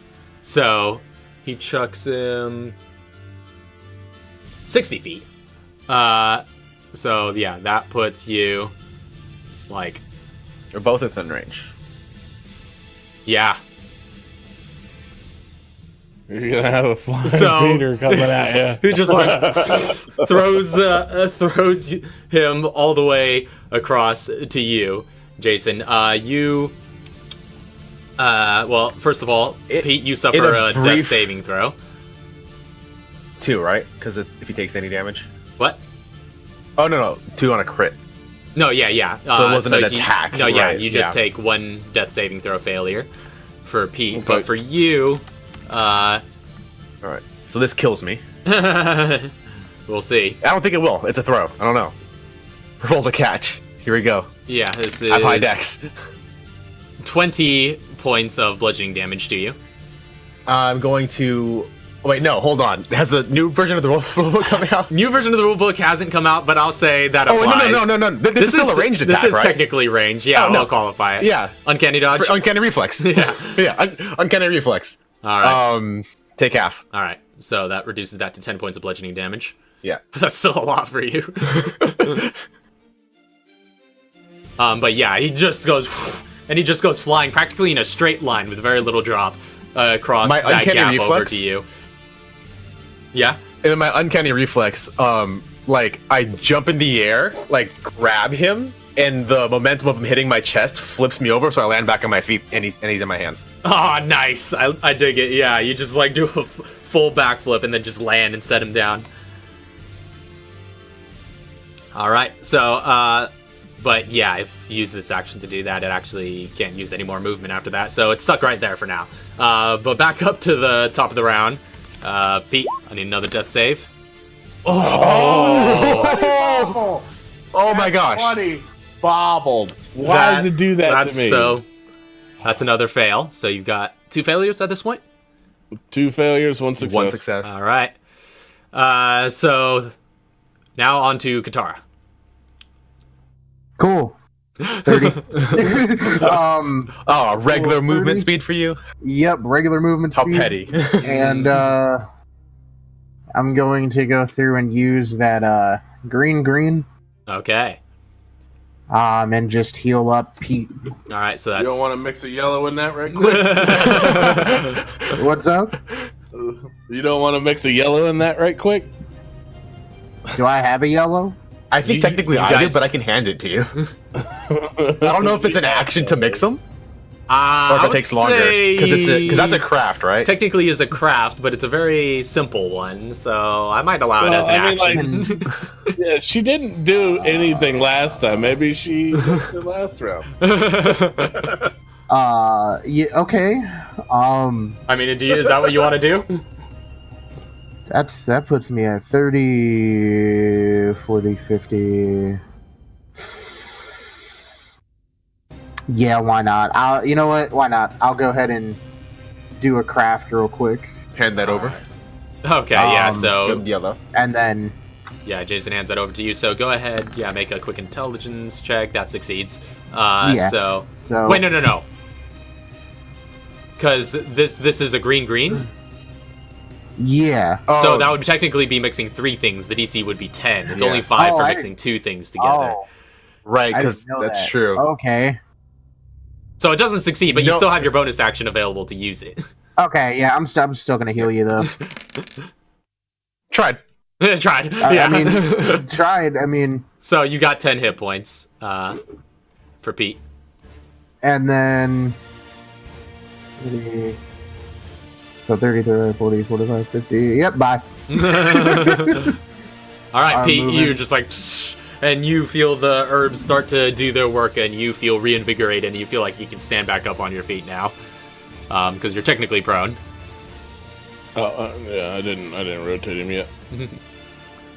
All right, so that's Katara's turn. Yep. Jason, you're up next.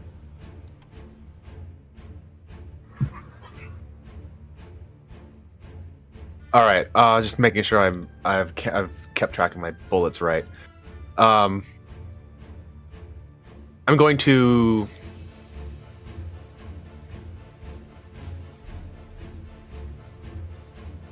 We've seen how fast it can move, right? It's slow. I mean, relatively. Really. I haven't seen because like every time it's moved, it's full action. It's gone off screen, so I couldn't really keep track of how fast it was moving. No, yeah, I mean it can move a decent amount. Is it 40? It moves our distance. Well, is our it 30? Normal distance, I think. All right, so at 30 feet, then.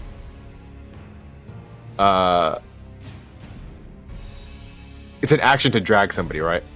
Yeah,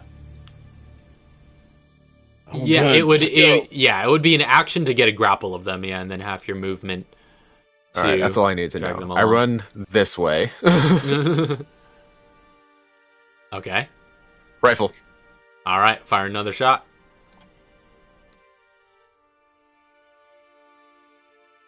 Make sure this works. Headshot. Hey, hits. Hey, 17 there, and it adds it too.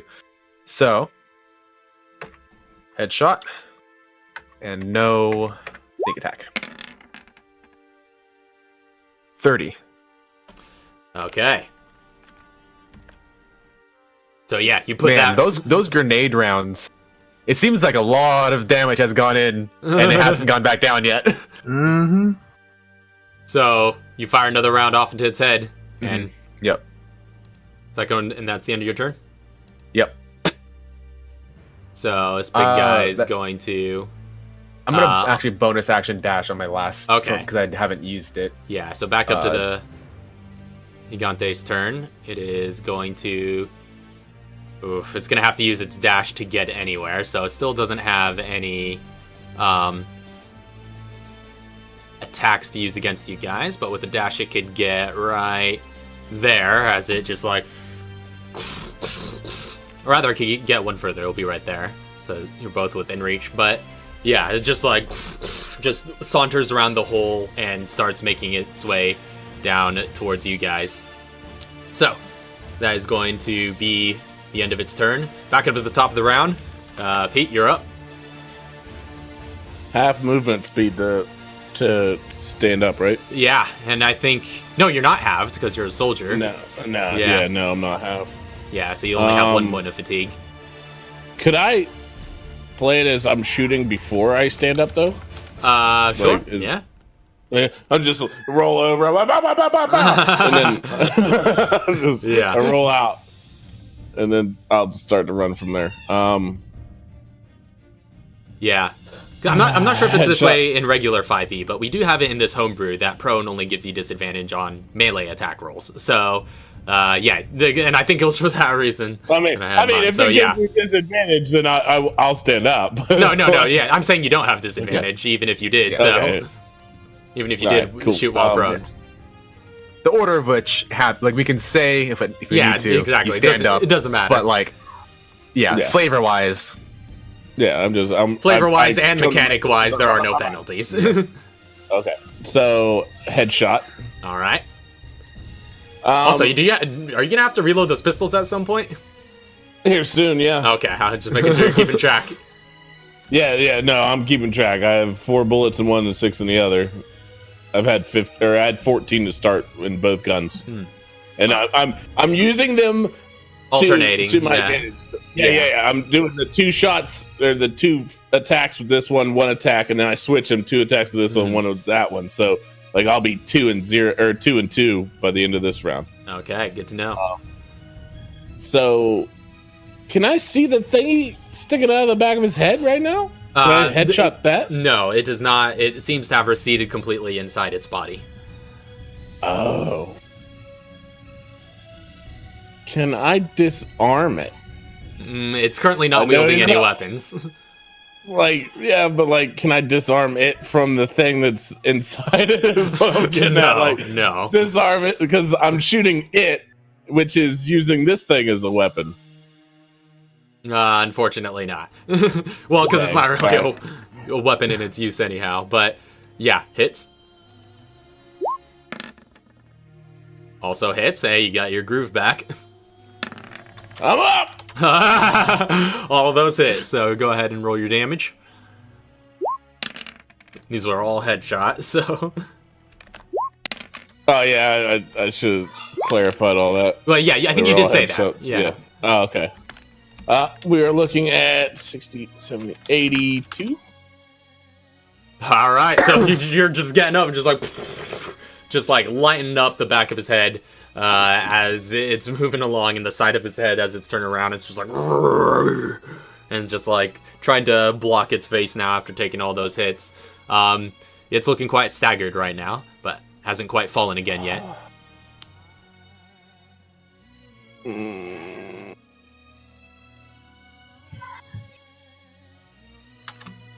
I'm gonna risk it. I'm running. All right, so he's going to use his opportunity attack against you. Yep, that was the plan. I'll take the hit. Yeah, it's a 21 to hit. Hits. All right. Do less than 10 damage, fool. Actually, yeah, he's gonna use that to grapple you and prevent you from moving away. No! So running!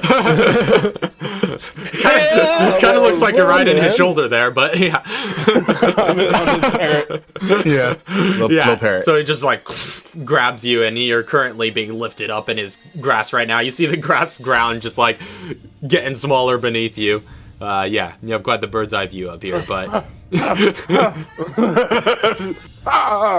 Just, I feel like that little mouse from the cartoons of like, what is that, Speedy Gonzales or whatever. Yeah. Where he just fights on guard. So no, that was Sylvester and Tweety. Yeah, Katara, you're up next. If that's the end of Pete's So I got a turn. question. So like, would healing him still work? Yeah, I would say. Well, it depends on how are you healing him. First aid spray? With first aid spray, I don't believe the first aid spray gets any range bonuses. Does it say? Hold on, let me check real quick. Hold on. Because I'm already there. Yeah, if you got it. Where are you? Uh-oh. Where did you go? Oh, you're right here. I'm in the air. No. Yeah, so... yeah, I would say, given the distance, yeah, you wouldn't be able to at this present moment. Okay, rip. Well, bye. Get out of here, save yourselves. So he already took an opportunity attack. Yeah, so he used his reaction, yeah. Cool, so 50, and I'm gonna action dash another 50. Alright. You are staying away from me, boy. You're welcome. Yes, thank you. Alright, so if that's the end of your turn, yeah, Jason, you're up next. All right. Finish staggering this thing. I am going to get back into the tree line Alright. with 20. Bonus action hide. Stealth check. And we agreed no Yeah, no advantage. advantage. Just straight roll. It's still a lot. It's still a lot. 24. Yeah. I don't think there's any way this thing can. As far as that thing's concerned, detect you it. just ran out into the bushes and just disappeared. No object then you see permanence. It doesn't know you're there anymore. And then you see just the glint of moonlight against the lens of the scope. Yeah. An attack. So go ahead and roll with With advantage. Blinded? I thought you'd try to shoot it. Anything else? This is headshot with the rifle. Gotcha. Headshot. Come on! 9. 9 just hits. Yes! Wow. Wow, seriously though. All Wow, right. yeah, that was oof. So that's sneak attack damage and headshot. Yep, headshot with sneak attack. That is 27 points of damage. Those double ones on the rifle. 27 piercing. I'm just putting it in the face. All right. So, as you just like, you see its head shoot back a little, great deal, as it just like didn't see this coming. Like it just took a great blow. It has to make a strength saving throw to see if it maintains the grapple. Half of 27 is 13. Yeah, 13. So it has to critically fail, which it succeeds. It seems to just barely be standing, though.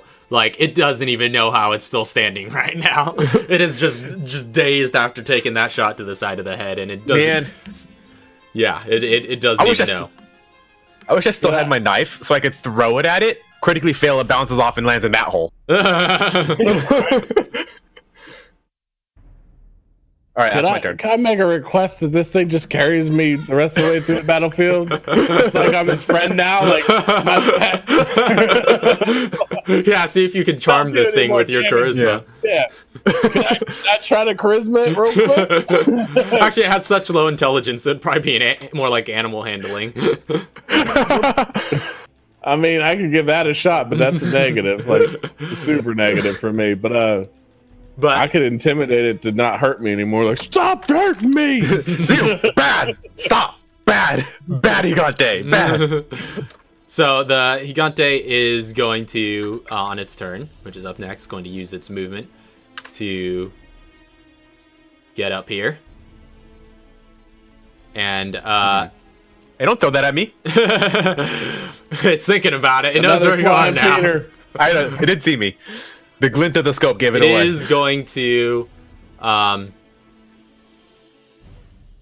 yeah, it is going to use another full multi-attack, which it can use. Do it! Yeah, I can replace with Crusher Fling. So first, it's gonna just like just squeeze Pete in its hands, and you take.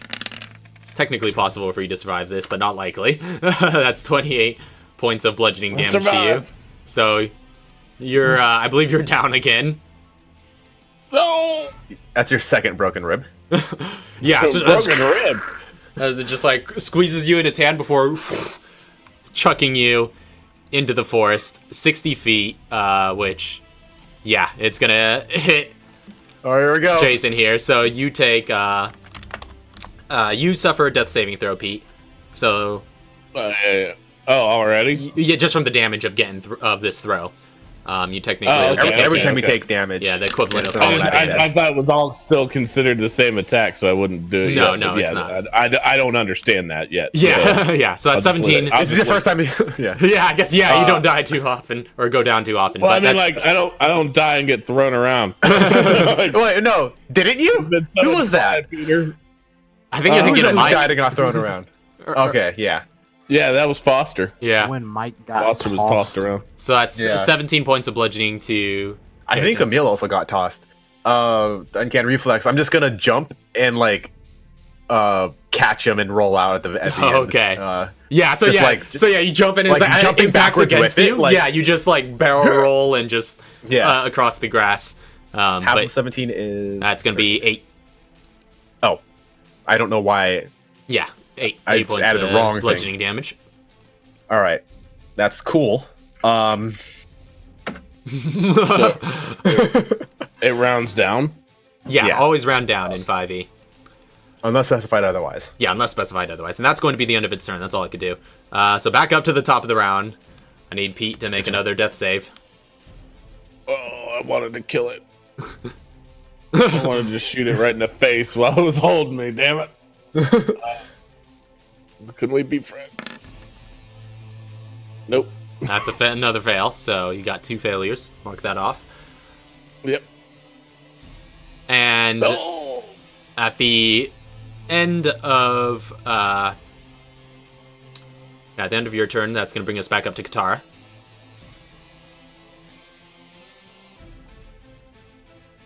Oof. Okay, so no, you can't even like drag him over.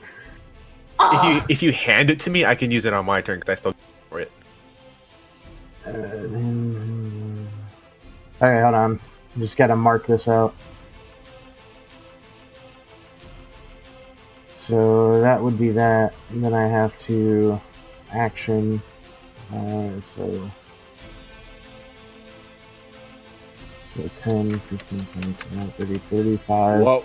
While the maths are happening, is it me or does this background music sound like they're saying double trouble? Double. I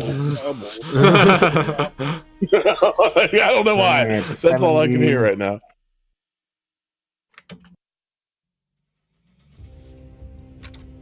And it's fitting because isn't this technically two beasts in one? Double. Okay, so this is what I'm gonna do. So I'm gonna go down and I'm gonna get to 50. I'm gonna get 50 feet. I have it marked on the map, so hopefully it shows. All right. And then by the time I get to Jason, it's gonna be 70 because I action dashed. And then I want to go off the map for the rest of the 100.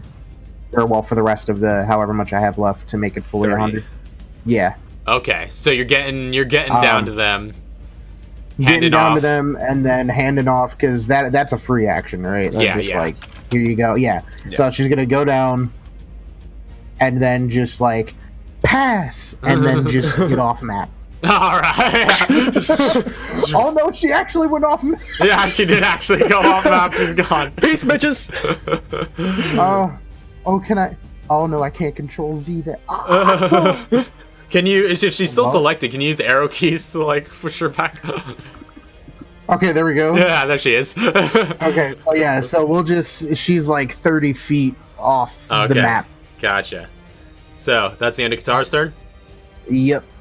All right. Next up is Jason. You got a what was that? A first aid spray? Yes. Oh, you got a first aid spray. Action. All right. So for my action, what's up? I wanted to ask a question. So, do you have the first aid spray working like how it did in Resident Evil 5? Where if you're like near your partner, if you're near your partner, oh, and it heals both of you. It goes to the both of you. Oh, I don't have that. Because I'm like, because it's like a spray effect, so it's just like, like on the both in a sense. Yeah. Just like spray it out in front and we walk through it. That should be a medic feature, maybe. I'm gonna have to think about that, but no, unfortunately, we don't have that working that way right now. But ooh, okay, I gave an idea though. Yes. Yeah. All right, so for my action, I'm gonna heal myself. No I'm kidding. Ooh. That would be a character decision. Heal? What's the heal on? 10d4 plus 20. 10d4. Yeah, plus 20. Yep. Okay, that would literally be a waste on me. Yeah. This is just like. You want to win the fight? Yeah, just like get him up. You want to get RPXP? You use it on yourself. Okay. No. Like character decision is just like this is a waste if I use this on myself. True. Those are D20s. Oh, what the heck? That's the wrong thing. That's what I'm talking about. Those are D10s. Oh wait, it's D4s. Put them on me. Alright, that's the right one. Oh, what happened? 46. This is crap. 46. 46 points of healing to you. I'm Good taking sir. that 114, sirs. I was just clicking down the line. Oh, you're like 1 HP above me. So that's 10d4 plus. Yeah, that's correct. Well, this is what that does. Oh man, get rid of those dots. It doesn't give me any dots, sir. Yeah. Get rid of them. Wait a minute. Hold on. No, never mind. We're good.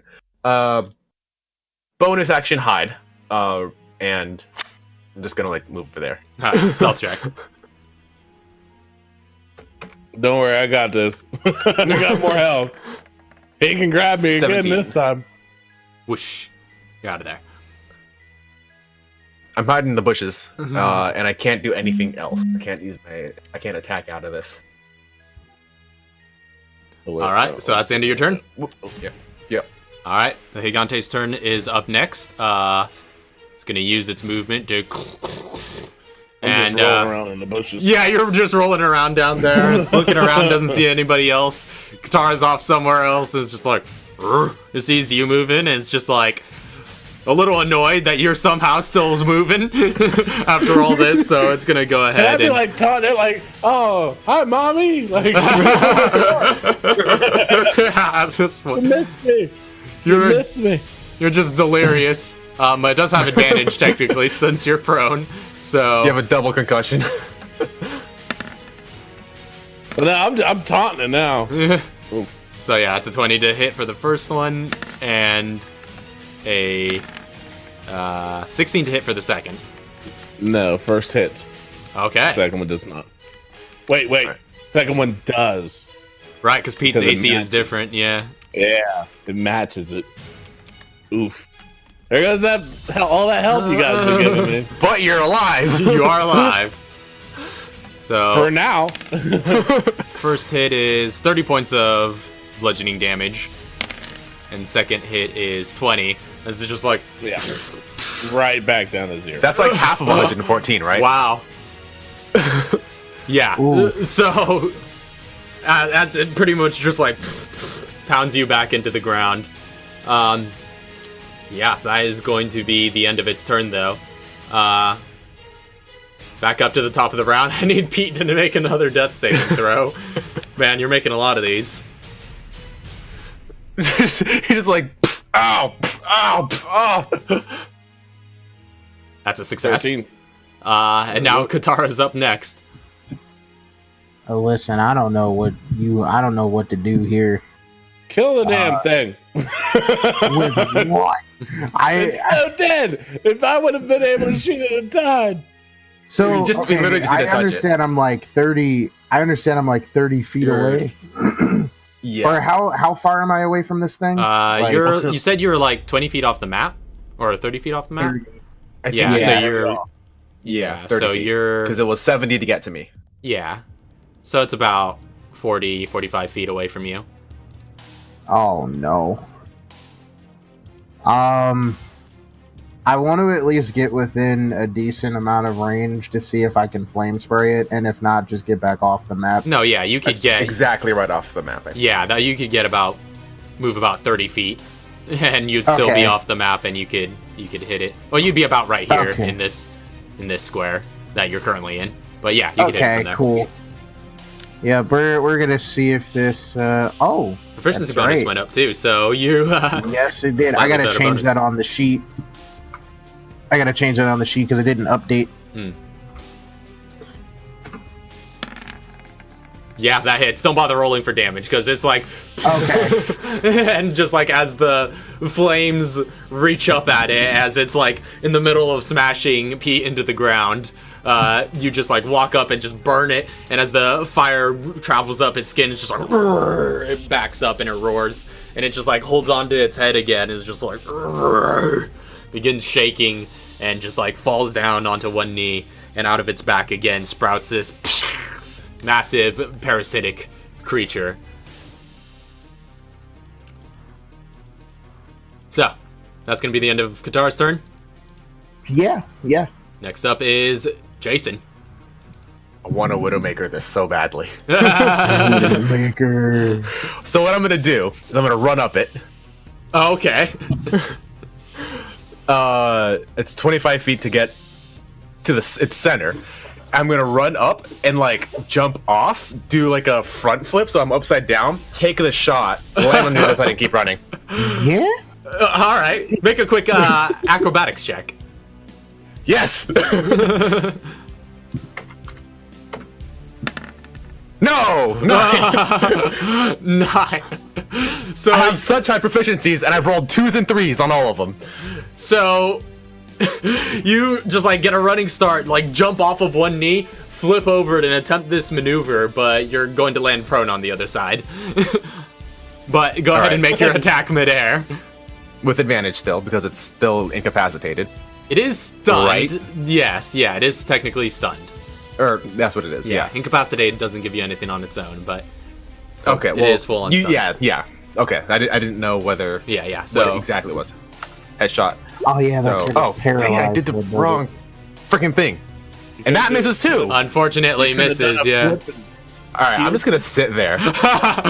So yeah, you run up, get a good few kicks off of its knee, off of its shoulder, get over it, and as you're upside down, you're just like, pfft, and the shot just goes off into the moon. You couldn't even tell, and you land on the other side, on your back, and you are This prone character over there. does literally one thing, and I can't do it.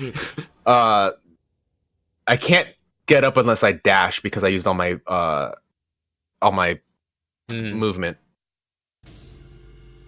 Alright, so I'll move 15 feet with my dash in that direction. Okay. So yeah, you get up with your dash and just move off a little bit. So next up, would be its turn, but it's stunned. So back up to the top of the round is Pete making another saving throw. No. Can I just naturally just heal? Nope. That's a fail. How many? That's the first one. Okay.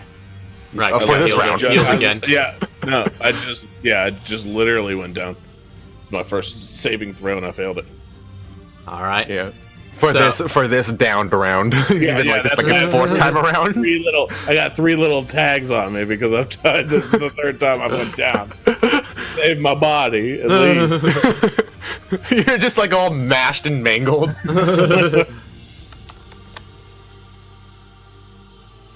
Oh yeah. So that brings us to Katara. This is the moment. Katara, you can do it. With advantage, technically, because Crit? stun. Alright, no crit. That's okay. No, But crit, that definitely but... hits. This flame spray. Yeah. 20 points. How's Katara want to do this? Flame. So, yes! So she's quite pissed from the tree. Yeah, after getting smacked around with the tree. So she like kind of goes from where her position is and is like with the flame just kind of hitting it and is just walking forward to this thing and just circling around this. I love it. Holding it.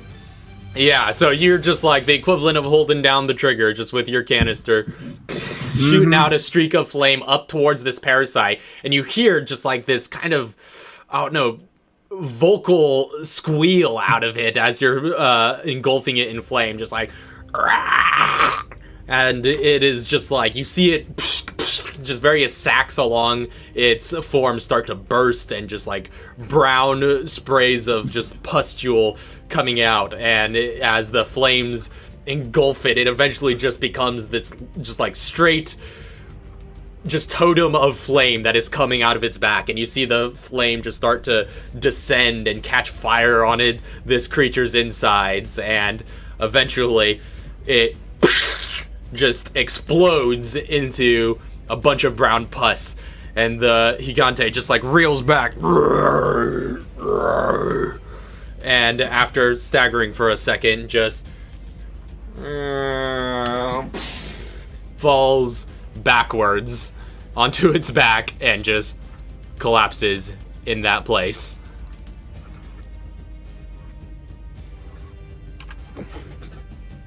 All right. I'm rubbing my coccyx right now. I'm dying. So, is anybody doing anything immediate about the soldier on the ground? Yeah, so like, how do we do that? Yeah, like, is it possible to? Because I know. At least read me my last little testament, my last rites or something. Because like I know in 5e, at least like with the things that I've played, you can make a medicine check without having like a medical thing to see if you stabilize somebody, but I don't know if you have the same thing. I'll say you could make a medical check to see if you can stabilize them. Okay, let me see if she can.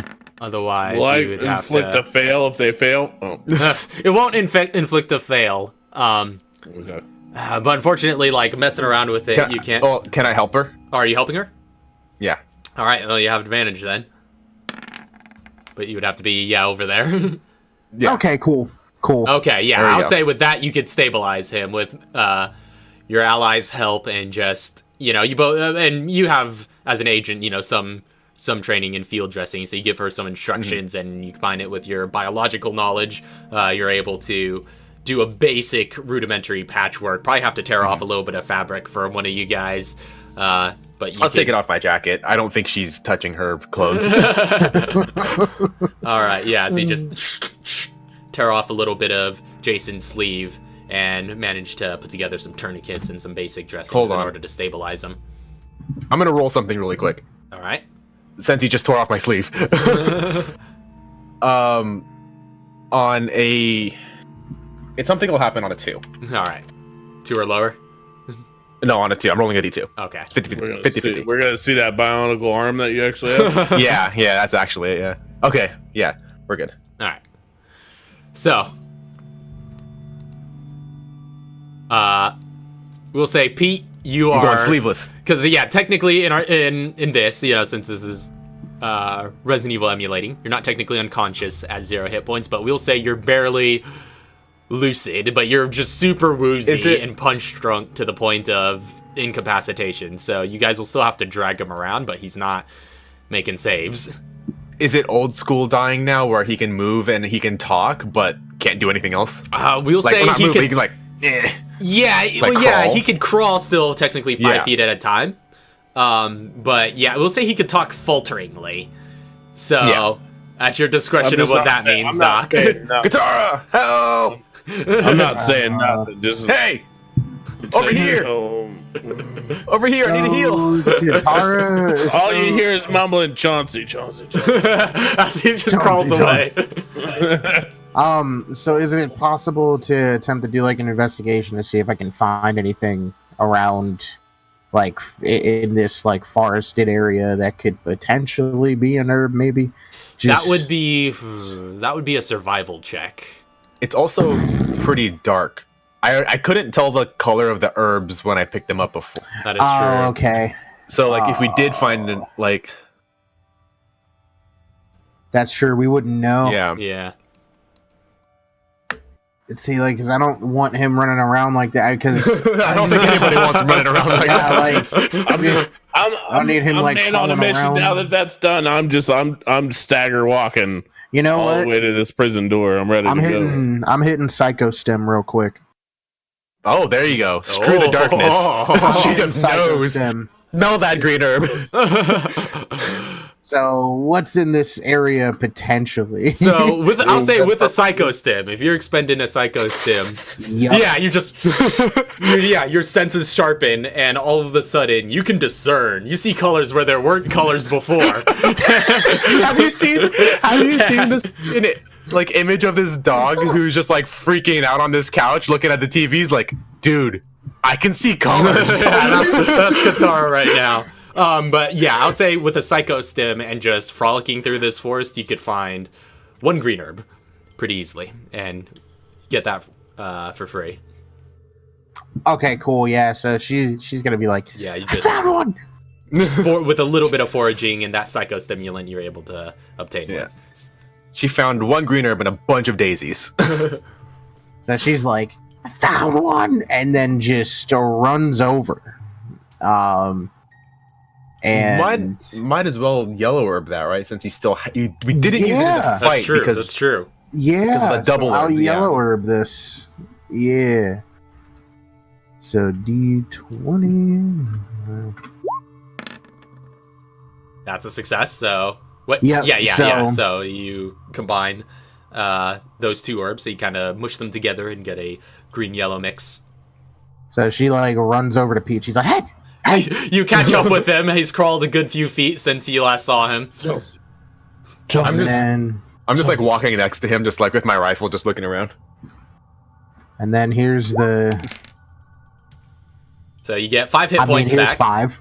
And go ahead and roll your hit dice. Add your Constitution plus healthy. I think you have. Yep. Everybody's so healthy. Yeah, I know. Well, it was a healthy choice.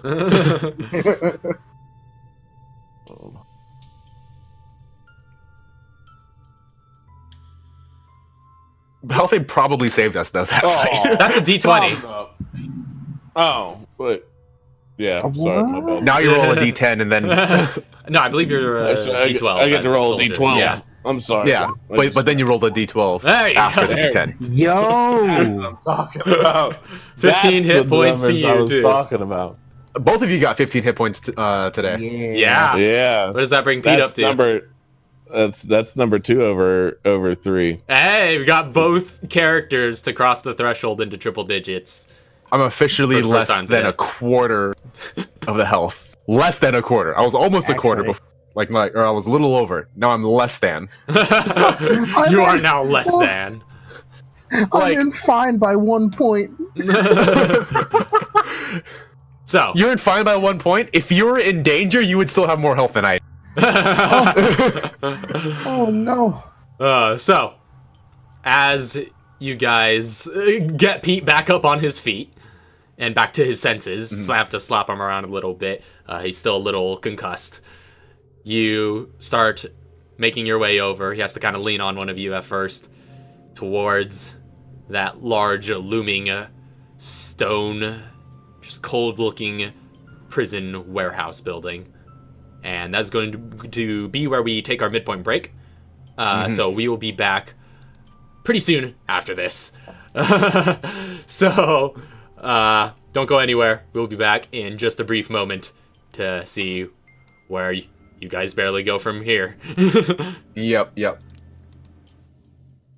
That's a tough, saddening battle. just like, let's all get our grips. Yeah, I know. It was real tough. Move on. We have a job to do. Johnson. Johnson. That's all I care about. All right, so after licking your wounds following that intense fray, you guys continue onward into the prison, which Pistol Grip Pete has already done the service of unlocking.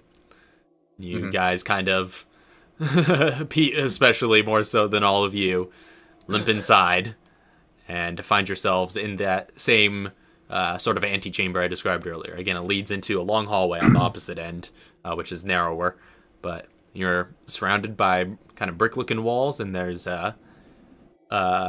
sort of, you see off to one side now what looks to be some kind of work table that's lit by a small lamp over to your right after entering through the door. A work table? Yeah, it looks like a work table, and there looks to be like piles of just like gear and munitions on it. Oh, snap. Just what is on that table? Let's see this. Alright, so you waltz over there. You'll find on the table that there are 10 12-gauge shotgun shells. Oh, speaking of which, reloading. Alright, reloading your weapons.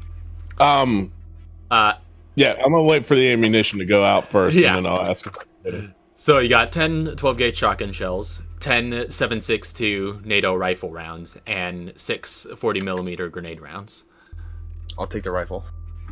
Take the I shotgun. feel like I was so reloading my stuff, but I feel like this was meant for outside. Ooh. Yeah, we probably should have went in here first. No. And That's what I said. an entirely separate pile from all of that, all of those like cartons and things full of ammunition. You do find like just a bunch of in a separate pile, just like a bunch of gear and all sorts of equipment just piled up. Some of it kind of medical in nature. Yeah, And you guys do hear some shuffling off in the hallway ahead of you. And if you look ahead into that hallway, you will see that kind of goes straight ahead. And then on the left side of the hallway, there are 3 kind of steel doors. And on the right side of the hallway, there are 3 more doors.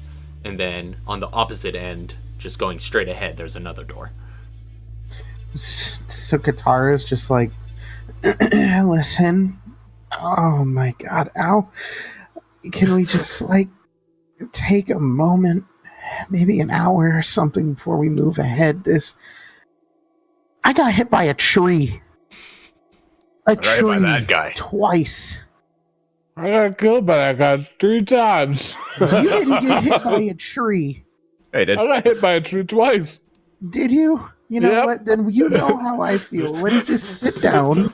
They squeezed the life out of me 3 times. Exactly. Now let's sit down and just look at all this stuff in here. Take an hour.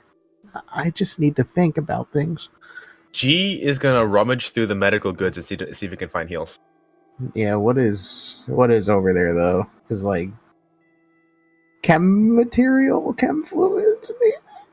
I can tell you what Emil had on him when. Yeah, I can tell you what Chauncey had on him before he was taken.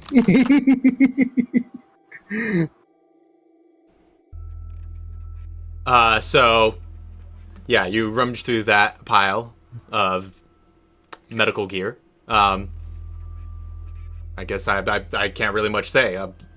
Lisa, what do they find in the pile? Okay. Hi. So, they find an insulated bag and, let's see, a medical pouch with a first aid spray in it, a Glock 17, and a backpack, and that's about it. Oh, and sap gloves. And and like a med kit, your tools and whatnot. Yep. Yeah. What's all that stuff. Yeah. What's in the pouch? As far as heals, the only thing they find is the spray. But what's in the insulated bag? There's nothing in the insulated bag. Oh, okay. First aid spray get used on the freaking limping dude over there? Yeah, come here. If we all stand together, we can get a little bit of everything. let's snuggle. Just everyone group up. Just please. Like a selfie heal. Yeah. Everyone get in the picture. So, you said that was for me? Yeah. I think so, unless anyone else wants to take it. I'm not Yeah. taking the first aid, because that's double what my health can do, so... Do not first so aid. Good now. No longer red. I am... Well, if the number matches, that means I am, right? Yes.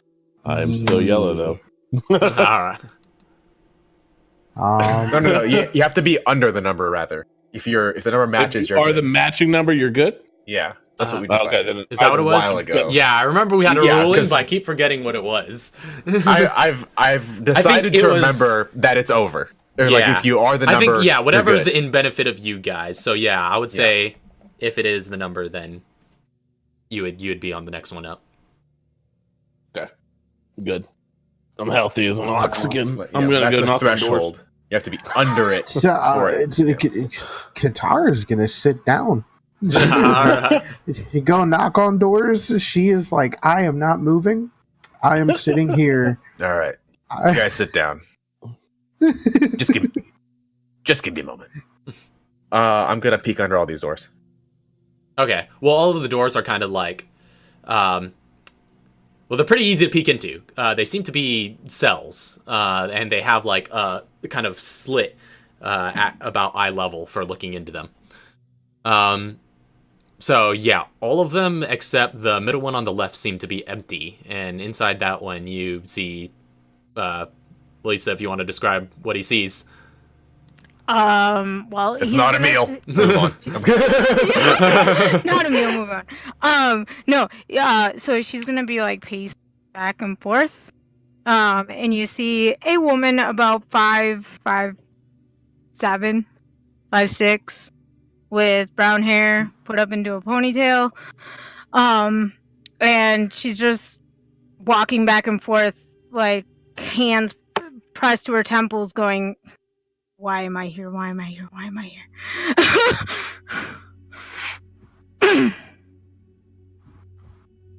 And that's what you see. Are we allowed to be like short rest and walking around this room? Yeah. See her there? Yeah. Yeah, this Okay, could all so, be like, during a short rest. Short rest doesn't mean like napping. Yeah. You can, You can walk Like- and you could dialogue, but that's anything more strenuous than that is going to push it. So my next question goes in with hit dice real quick. Yeah. So it doesn't apply with healthy or bolster vitality, right? No, only Constitution. Okay, cool. Just making sure. I didn't want to start rolling stuff. Yeah, I was about to roll the same. I'm glad you asked. so we're all going to be able to get this hour in. Yeah, you don't seem to have any immediate threats. All right, I open up all the other doors. I'm just kidding. just to see what happens. So you're fine. I can close Katara's sheet, right? I don't need any more. So. Yeah. Oh, I mean, if like you I don't see her pacing and stuff and asking why is she there, I'm gonna ask her the same question right back to her. Like, why are you here? You know what? Oh my god! You and me both. Yeah, why are we Burning these health. Well, we got 3 more. Let's do it. When dice stop flying, I'll let you know the answer to your question. Yeah. Oh, look at my ones. Everyone rolled ones. Oh, oof. Lovely. Mm-hmm. I'm getting back up there. I'm good now. So there's like nothing else, no other like items anywhere. It was just basically what we saw in there, and then it's just Psychostim still active? I think it's been a minute. Oh, it's a minute. Okay. Yeah, hold on. Let me just pull it up real quick. Oh wait, just to check these cells, so we don't have to like if there's like something in the corner. You know how Resident Evil. Yeah. Well, I get situational awareness that. For items? For 1 minute. So for people, I thought you know. If there's I guess like a gem in a pile. Yeah, I guess like I'll have her like while the conversation's going on with the other character, I'm gonna have her go through and just like psychostim checking these cells. Okay, so do another psychostim, check the cells. The other cells seem to be empty, and you can kind of you don't get any sense that anything of use is in there. In fact, you kind of getting a look at them and the way they look, you see they're all pretty much identical rooms with walls and floors made of cold gray concrete, and each of these rooms has no windows whatsoever and is lit only by a lone lamp just dangling from the ceiling. And there are only about 3 objects in the room: a chair at the center, a dirty mattress in the corner, and a steel bucket in another corner. And they just reek of rot and blood and fecal matter. Yeah, okay. All right. So yeah, she's like, nope, nothing in the other cells, but dirty. You know how dirty toilets are. That's a pot to piss in right there. Literally.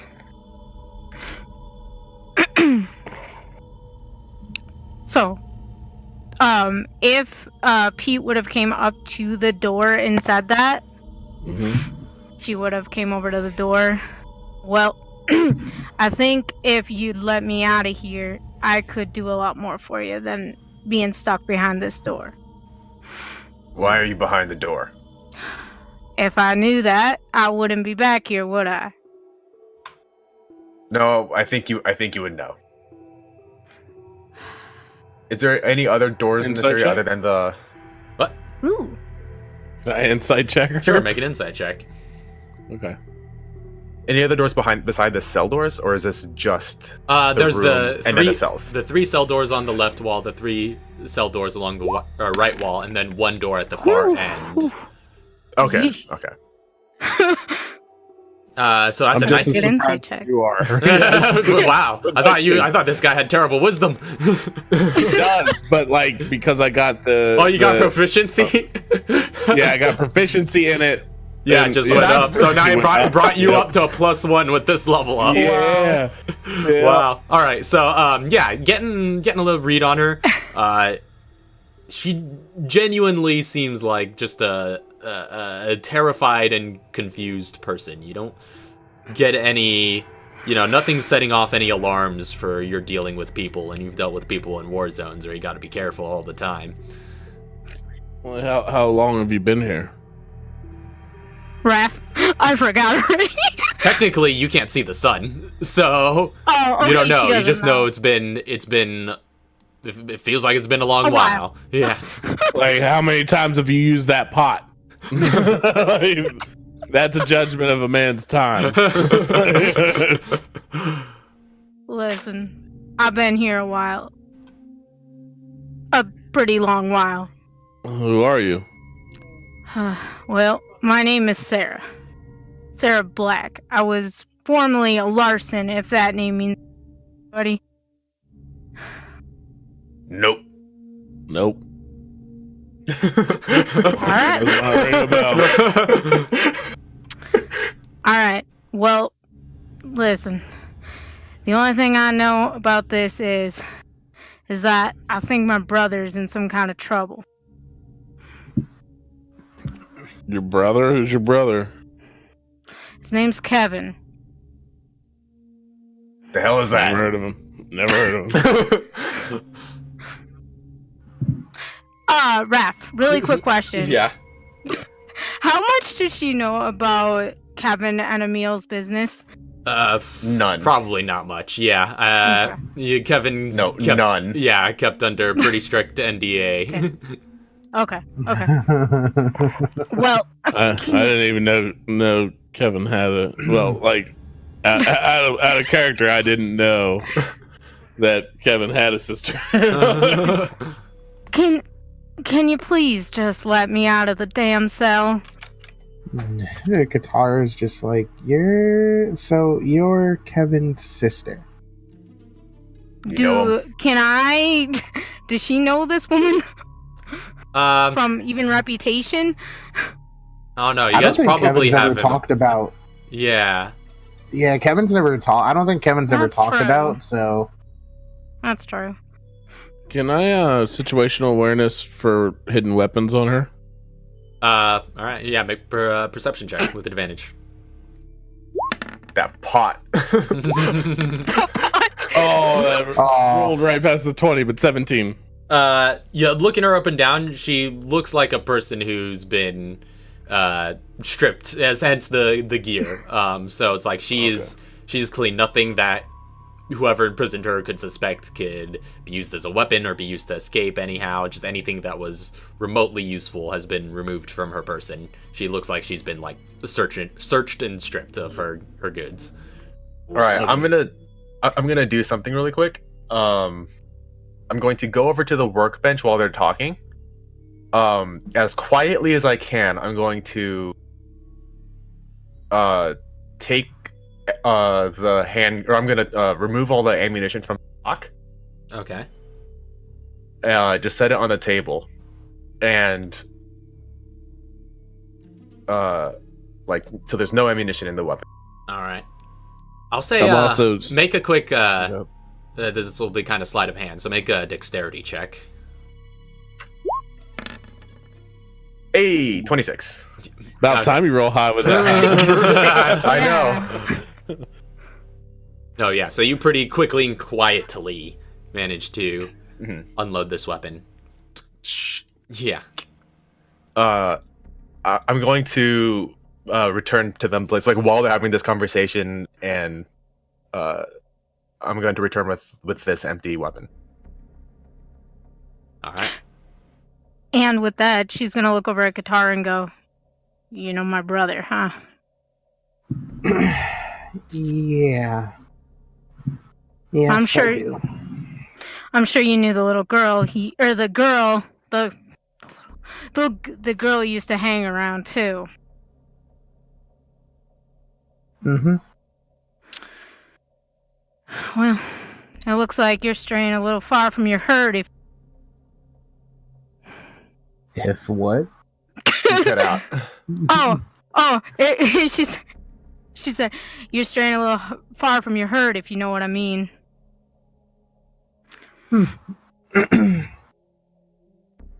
I guess I mean,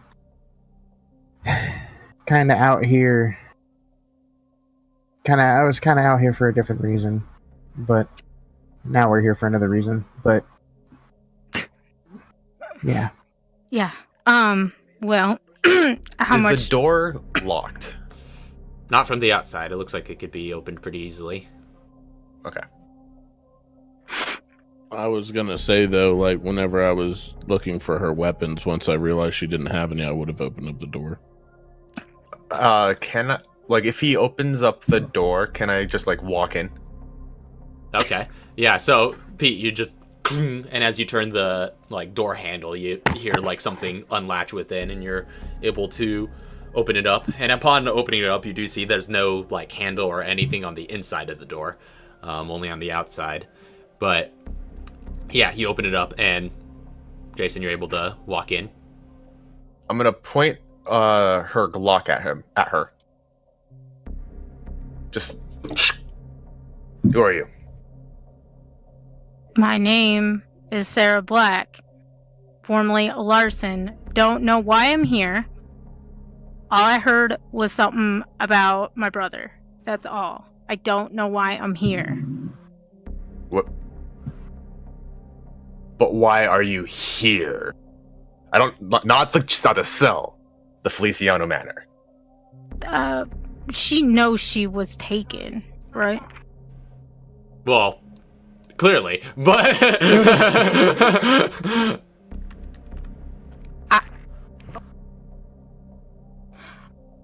Well, you see, I was taken to get here. I didn't come here on my own. And this is the first time you've heard that name, Feliciano, by the way. Oh. So, great. I was taken by some Italians. Lovely. You don't know where you are.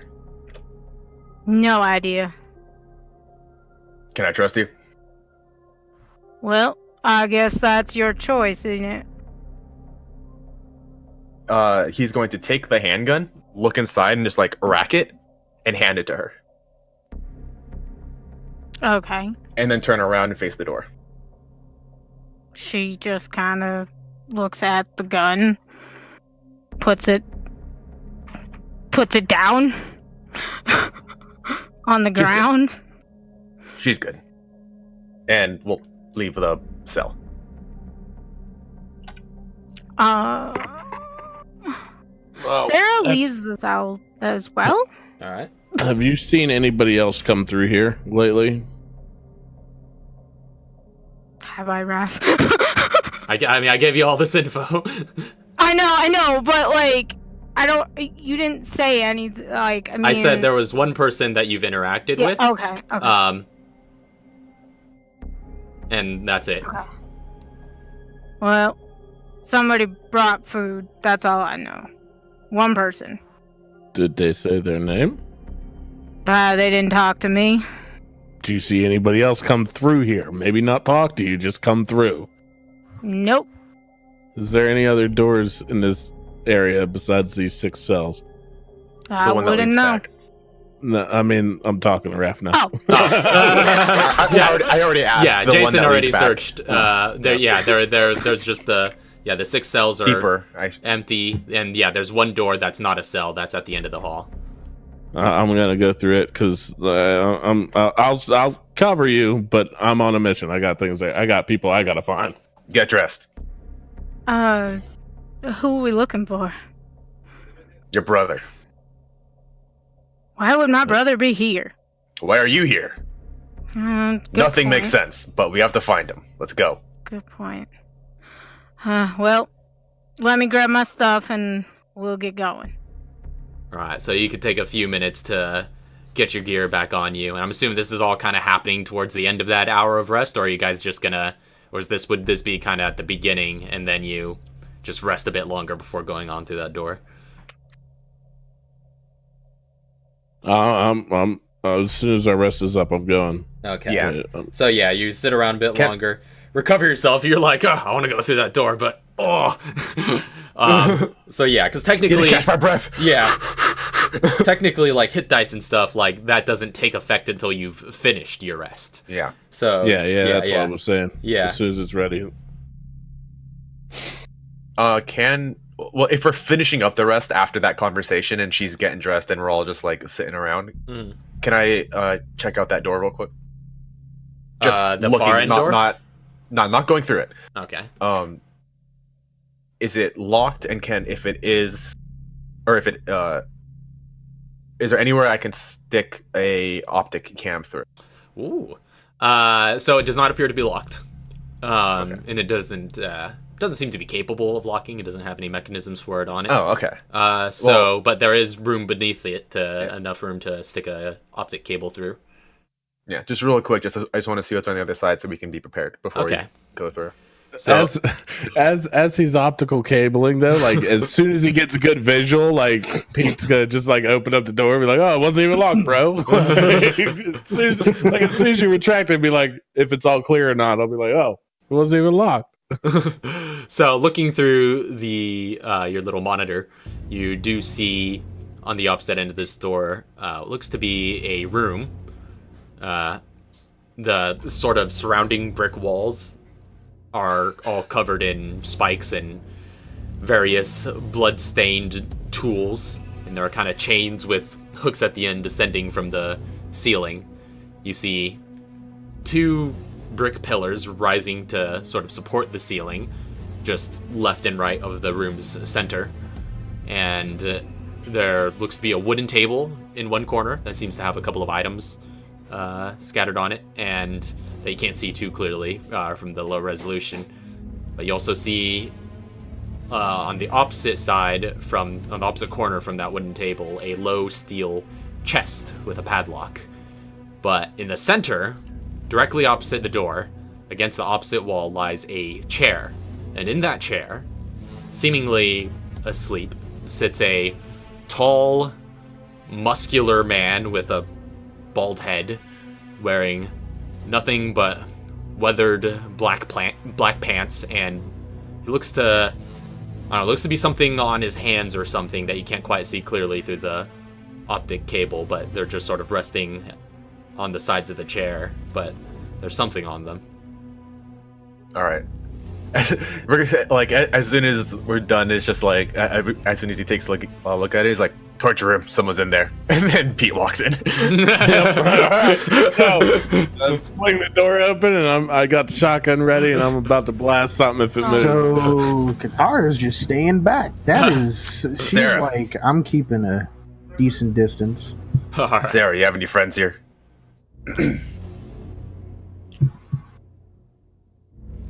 Sarah follows, but not like she's about 5 feet behind at all times. Okay. And does she Do you answer the have question? any? What? You have any friends here? Is that my question? Sorry. Yeah, that was the I don't want to question. get it wrong again. Okay.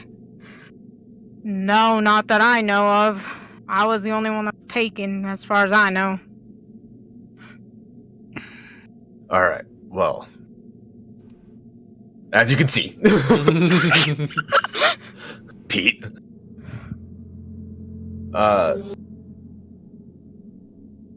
Do we want what's in there? I mean, so Pete's already kind of barged in at this point, right? Yeah, I don't care what's in there. Yeah, so I didn't see you. Did he open it and walk in, or did he just open it and say, "Oh, it's not even locked"? I'm opening it. No, it's not even locked. As you're like, it's a torture chamber, and I just walk right in, like, oh, okay, let's go. All right, so then we're going in. Well, yeah. While that little bit of conversation is happening as you guys straggle in behind, getting in closer, Pete. Yeah.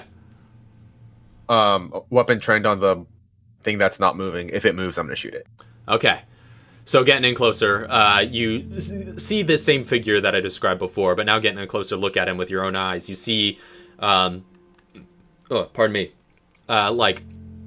large steel gauntlets on either hand, and looking at his head, and again, like all clean bald head, but there looks to be some sort of leather face mask kind of gagging him at the mouth. And as you've like barged into this room, you see his head like start to rise from its slumped position, and you see twin streaks of red going down his cheeks. His eyes look to have been gouged out, and he stands from his seated position, and just you see him like cock his head a little bit, like he's listening intently. Is Pete doing anything? Well, I've shot it. Yeah, as I see him stand up, As I see him stand up, I just come in like, oh, so you're ready to party? This is my kind of party. And as those words escape your mouth, you see him just like flick both of his wrists, and just like 3 long blades come out of either gauntlet. It's like shing, and he's ready to rumble. I need you guys to roll for initiative. So does my shot go off before? I'll say that's we'll go into initiative here. Yeah, I wasn't about to shoot him, but like my gun's aimed on him, but I wouldn't have got like a surprise shot on him. But I definitely outpunned him. Like, yeah, why did you invite me to this party? Okay, really quick sound off on initiative, everybody. Where am I in these? Jason's a 14. Jason. Sarah's 19. Okay. Pete's 20. 20. I think Katara is 8. All right. So, I guess really quick, getting you guys onto the map. I want to see it. I want to see it. I want to see this Wolverine looking guy. So, Ole! this is the layout. Oh, wait, Yeah, it's at the bottom. So you guys just came in through that door. So Pete was in first for sure. Oh yeah, I'm right here. Let me at him. Let me at him. Oh, this is a safe room. There's no bad guys in the safe room. What's going on there? There's no typewriter Actually, in here. There's just that's just the chest in the corner. That's our typewriter, but we've already been attacked with 2 other ones, so it's okay. Yeah. Safe room was here. Yeah, exactly. We have to go back to there to be safe. If I placed the typewriter, then it would be in this room back here. Yeah. All right, and Sarah just sort of between Pete and Katara. She's 5. You can drag her out. Yeah, she's. We have a little temp. Is she a thing? Temp Did mini. you bolt out this way when I opened up the door? Well, I went in with you. Oh. And So she you're was already, like, 5 all the way feet down there behind already? them at all times. Probably here, but Yeah, we'll put you right there. Yeah, Here. I just dragged myself out there. Yeah, there. That's where she is. Wait, we should be sharing the spot. Let's do Oh, this. brother. Oh, Do you guys have that goblin ability where you guys could just switch places? Yeah. We should have done Operation Spider. Oh no. Oh, we should have. I mean, this is why you plan. This is why you plan so that you can do Operation Spider and I can get my crit. Usually Chauncey opens the door and I hop on his back and shoot. I don't know if your little scrawny body will hold me up. No, you're right. I can't do that. All right. Chauncey's got the shoulders. Top of the round. Pistol grip, Pete. All right, I'm just charging and blasting. Headshot with the shotgun. All right. Go ahead and roll your attack. You know what? Advantage. I'm gonna also throw in an adrenaline rush up on this thing too. Go big or go home, I say. All right, so that puts me at the same number, I think. No, it's +2 for the shotgun, so it's a 6.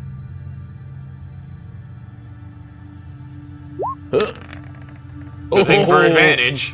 Oh, that was nasty. 14. Oh yeah, this is with headshot. I was gonna say wouldn't your motives be much bigger, but it's like no, dang, that's big for a headshot. Yeah, it's got headshot and adrenaline. Well, adrenaline rush doesn't add to this, but after that it does. Okay. And, can I? If this hits, can I also add on disarm? And can I disarm one of his claws? Interesting thought. So you pull. This is with the striker. Yeah. So you heave that thing out, take aim, and just fire 2 shots into his head, and just like, and it just like scatters across. Unfortunately, that doesn't seem to hit. Oh no! All right, I'll try again. All right. That hit 18. With advantage as well, right? Advantage. Oh yeah. Those are your quarters. Yeah, still 18. So again, just like, and just like, just scattering across them to seemingly no effect. Well, this guy's invincible. I'm running back. He's gonna take his opportunity attack against you with one of these claws. Yeah. I'm not gonna be able to hit him with that. That's too high. So it's a 13. Crazy. I don't think that hits you. No, 13 doesn't hit. Yeah, so it just swings blindly and just like doesn't seem to catch anything. But you see he does still seem to be quite blind. But he does have a general keen sense for where you guys are at. But he does in fact not have any vision. That was 10. This is 10. Can I keep moving? I have 10 more spaces. Yeah. You have to get through the friendlies though. Oh yeah, he's going to that corner. Yeah. So is that the end of Pete's turn? Yeah, that's all I can do. All right, Sarah's up next. Okay, she starts out by going, "What in the hell?" She's gonna I hate all of this. She doesn't currently have a weapon. Nope, it is empty. Oh yeah. Well, Unless you reloaded it. It was a short rest, so you would have discovered that That's he true. baited you with an empty weapon. So yeah, I would say if you want to have it loaded by now, yeah, you would have noticed that over the thank course of the God. short rest. Yeah. Okay, wait. Then no, she's not even gonna move. She's just gonna like take the Glock out and just aim it. Yeah, all right. Try and hit this thing. Give me just a second. I have to learn how to use guns real quick. Should just be mobility proficiency. Mobility, That's so that's that. 2, that's 5. Okay, I'm good. I'm sorry. I'm new to this whole gun thing.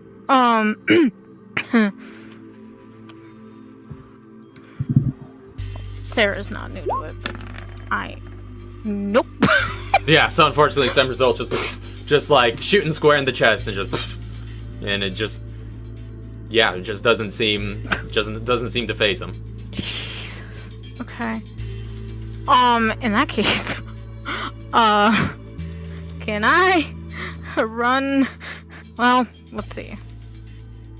Run in or up right here. All right. Man with the big guns. All right. And that is the end of my turn. Jason's up next. All right, it hasn't gone yet, so I get advantage. True. But I didn't get my surprise round off, which means I don't crit. Yeah.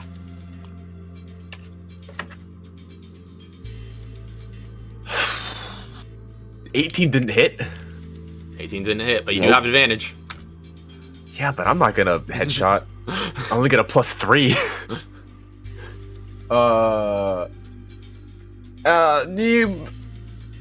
I have advantage. Mhm. I'm gonna headshot. You're gonna do it? Nope. Though I wouldn't have hit anyways. Yeah. So, with which weapon was this with, by the way? Rifle. Okay. So, and it just like scatters off of his shoulder, and you see him just kind of looking around, looks to be surveying the situation. Well, it's like.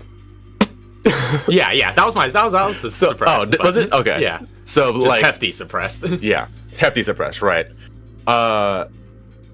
It's looking around. It hasn't like locked in on anything yet. Doesn't seem like it. Would I be able to hide? Sure. I would allow it. Well, I would allow it if you're. No, yeah. It's blind. Yeah, I would say so. That's true. So you could technically hide at any point because it depends entirely on moving silently. Exactly, which means I get advantage. Which, yes. So you can do that. All right, so I'm gonna see that it's like looking around, and I'm going to sneakily just like step off around it, and I'm going to attempt to hide with a 22. Yeah. So Like, you see sneak around the corner. Yeah, you start just like you see it looking around, and just like all of a sudden, your trained instincts just kind of realizing that you could just tiptoe around and be pretty safe, and you just tiptoe over there, and it doesn't seem to track you with its head. Mm-hmm. All right. That is my turn. All right. At the end of your turn, Garador is going to go. And having lost track of you, it is going to go to the individual it does have track of, which is going to be over here. And these two individuals. And you see it run over there and just like, shing, blades are out and just start swinging wildly in all sorts of directions. So everybody there is in the splash zone. So I'll say that's going to be 2 attacks towards Pete and 1 towards Sarah. The splash zone. It's a lot different than last time I remember the splash zone. 17 to Pete. And 18 to Pete. Yep. And 12 to Sarah. That actually doesn't hit me. Cool. So, I'm okay with towards that. Pete, that is 8 and 13 points of slashing damage. For a total of 21 points of slashing damage. And that is going to be the end of its turn. That's where it's situated. Katara, you're up next. And at this point, I'll describe this as well.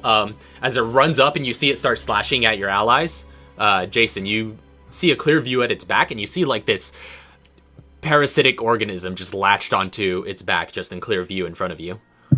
Mm-hmm. All right, so Katara. So, is the door open? Yeah. Okay. Get closest it. Just ooh.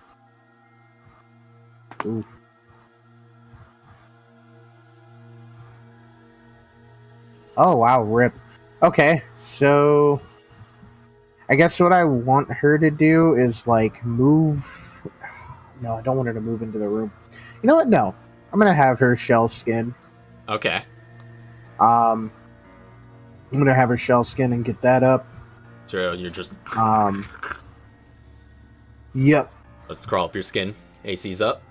And I'm gonna have her stay out there for now. Okay. So, yeah, that's right. That's in action. So... Yep.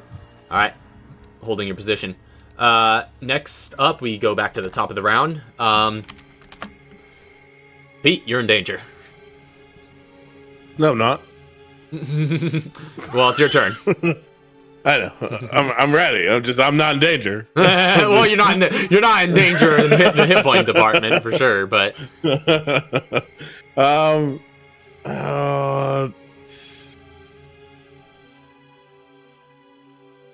screw it. No headshot this time.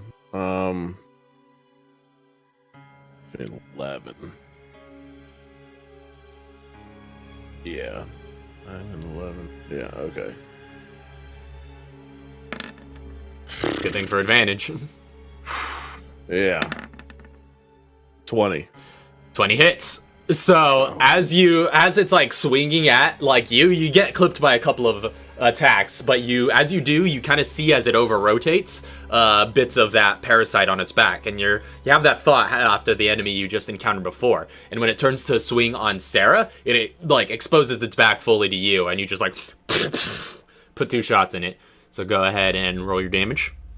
Can I also add the disarm? Okay, sure, yeah. So that's how does that work again? It's mobility, I think. Double checking. No, strength save. Strength save. Yep. All right. Versus your save DC. That's a natural 1. So it loses its whole hand. Drops both of them. So I'll say that works, because these are technically like weapons that are that he's holding on to. So yeah, so you with 1 shot like place it square in his back, dealing all that damage. Be sure to roll your damage as well. I am towards the parasite, and with the second shot, just turn it and just shoot this gauntlet off of his right hand, and his hand just like flies away, and just like the gauntlet just kind of shatters where it's clipped to him, and then just like flies off and clatters along the ground. So that's your damage. 24 points of piercing. Alright, and as you shoot it, you see just like, again, that brown pus shoot out, and just tentacles just start flailing out of it as he squirms in pain. I'm going to throw one shell in my shotgun, and then I'm gonna blast him 2 more shots.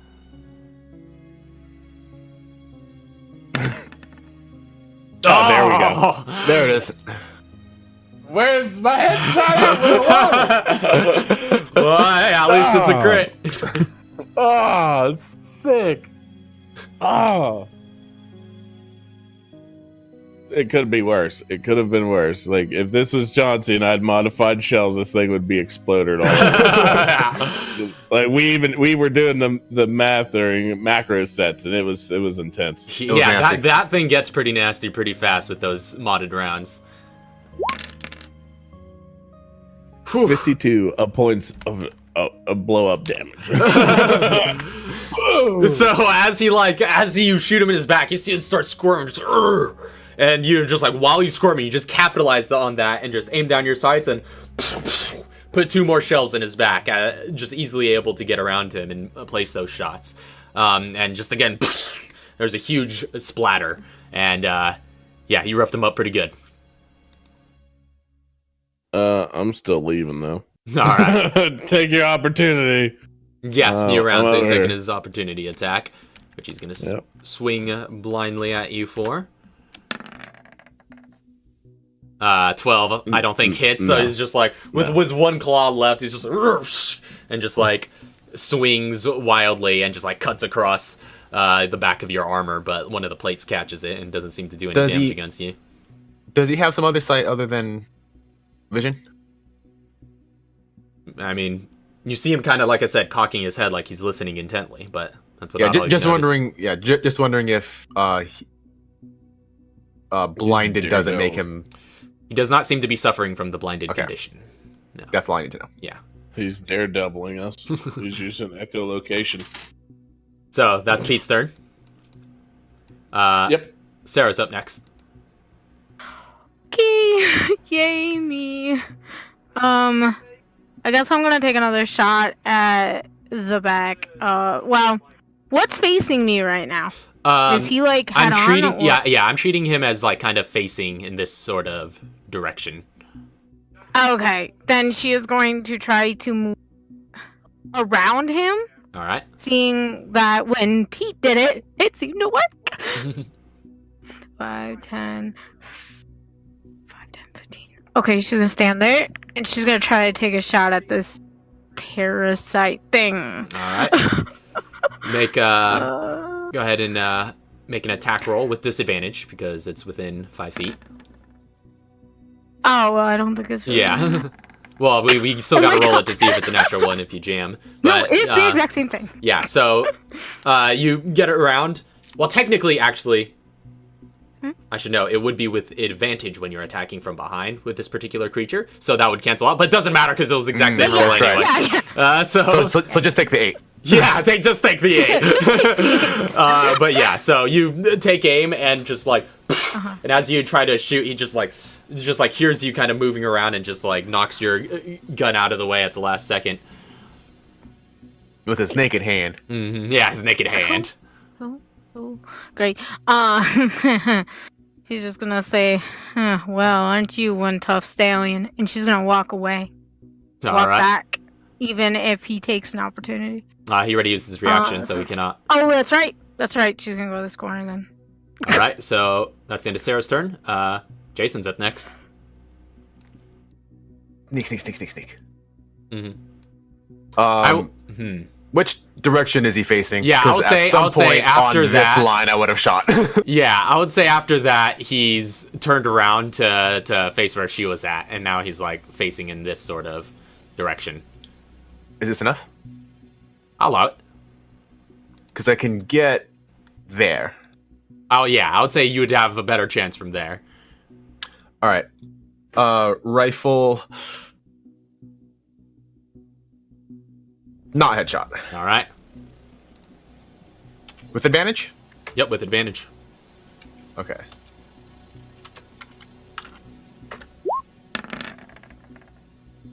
$18. The dual did roll. Not hit. Unfortunately, yeah, you just like, and just like, and unfortunately, just like the quick shot you took was not close enough to the center of mass of that creature, and it just again scatters off his shoulder. Still hidden because my silencer allows me to not break stealth if I miss. True. So I don't need to. But yeah, you had advantage from that perspective anyway. But yeah, you are still technically stealth in case perspectives change. But so is that gonna be your turn? What's this door? It just looks to be a solid steel door.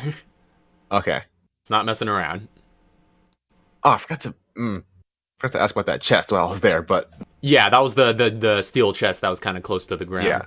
So I wanted to ask what kind of lock it had on it, but next we'll figure up that out later. Is it's going to be the Gyarados turn. He's going to he's unaware of your presence, even though you just took a shot at him.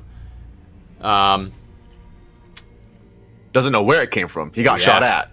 Let me roll to see of the two targets he's aware of which one he goes for. I'm cool with taking a hit. No, yeah, he's going for you with that roll. I'm even calling him out, like, oh, come on, let's party. I thought we was gonna party. Like, yeah, so he's and runs over there. I will say he's down one attack from his multi-attack, given that you disarmed him. So he's gonna make a full round of 2 attacks against you. It's 18. Yeah. Yep. So 27 to hit. And both of those hit then. So that's 11 and 12 points of piercing damage. 23. Yep.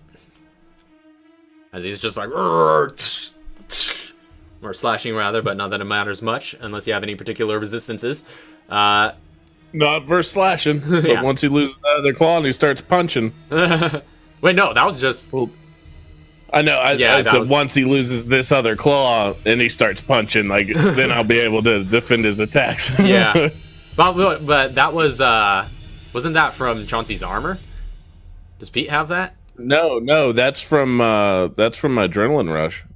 Don't I get it for Adrenaline Rush? What, their bludgeoning resistance? Oh wait, no, that is the that armor. was that was from armor. his armor. Yeah. Oh well, I just still take a punch. Neither case. I was thinking it was from that, but I haven't been attacked bludgeoning in a while. So yeah, that's the end of his turn. Next up is Katara. He is facing in this general direction. Hi. So she's gonna come up. So does she see that thing on its back? Yeah. I would give it partial cover from that position because of this pillar that's in the way. I Go up mean, one. There you go. Yeah, that seems clear okay, enough. cool. So yeah, she wants to go at its back with flame spray. All right, go ahead and roll with advantage.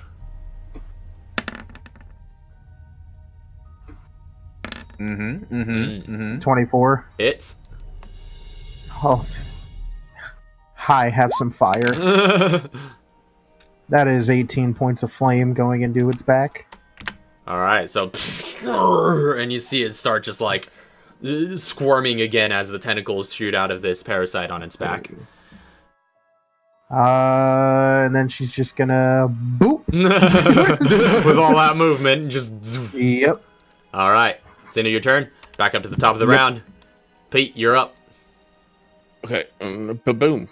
Oh wait, reload, and then ba-boom. Bonus action reload, and then ba-boom. Yeah, bonus action reload, and then I'm a ba-boom, ba-boom. Yeah. Ba-boom, ba-boom. He looks real weak right now. He doesn't look particularly weak. He looks like he's twice. Yeah, he's taking a good beating, but he seems pretty resilient. Really quick, can I put my put my weapon away at the end of my round? Sure. Okay.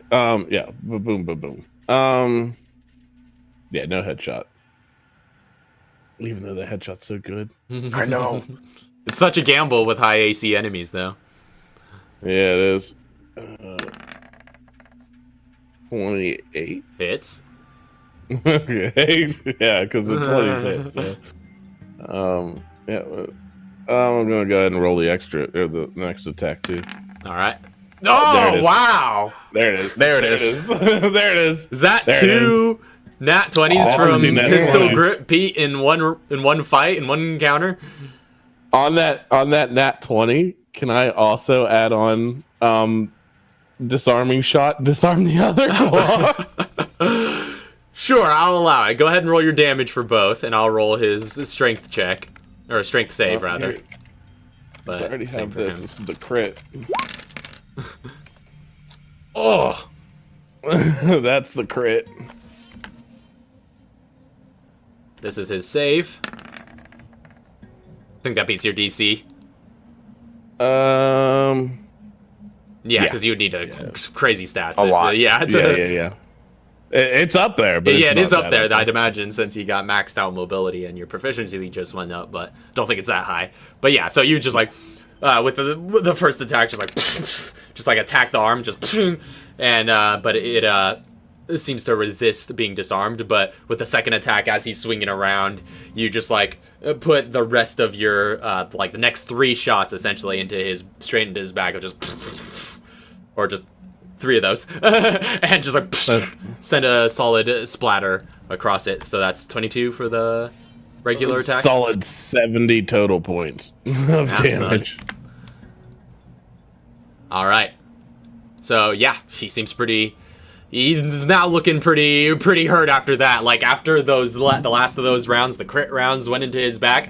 He like stumbles onto the ground onto one knee and then rights himself. Okay, so can I move? Is it going to cost me to move through this chair? Yeah, I would say just you. Yeah, it doesn't occupy the whole space. So I would say it'll just cost you a little bit extra movement to move through there. Okay, I think that'll put me at 30 total right there then. Okay, yeah, we'll say just minus 5 feet from that. We'll say it was double to get out of that. So we'll put you right there. Oh, okay. But I will. He will be taking an opportunity attack against you. Mm-hmm. That's a natural 20.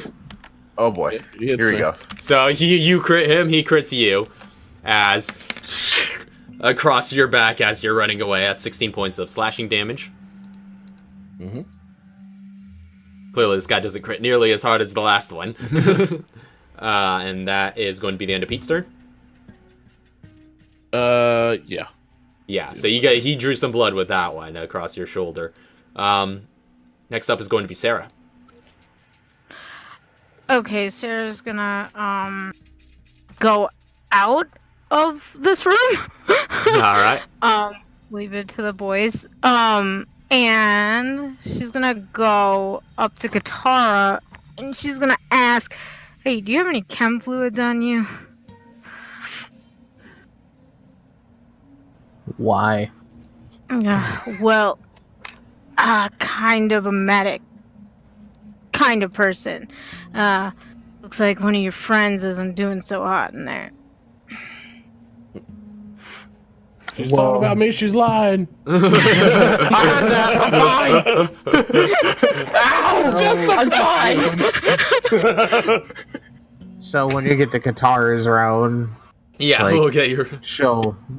we'll get that all settled when we get there. I'll say you could use your reaction if you want any... Oh, okay. If you want to give her How many anything do you right need? now. If you could give me maybe 2, that would be good. Hands over 2.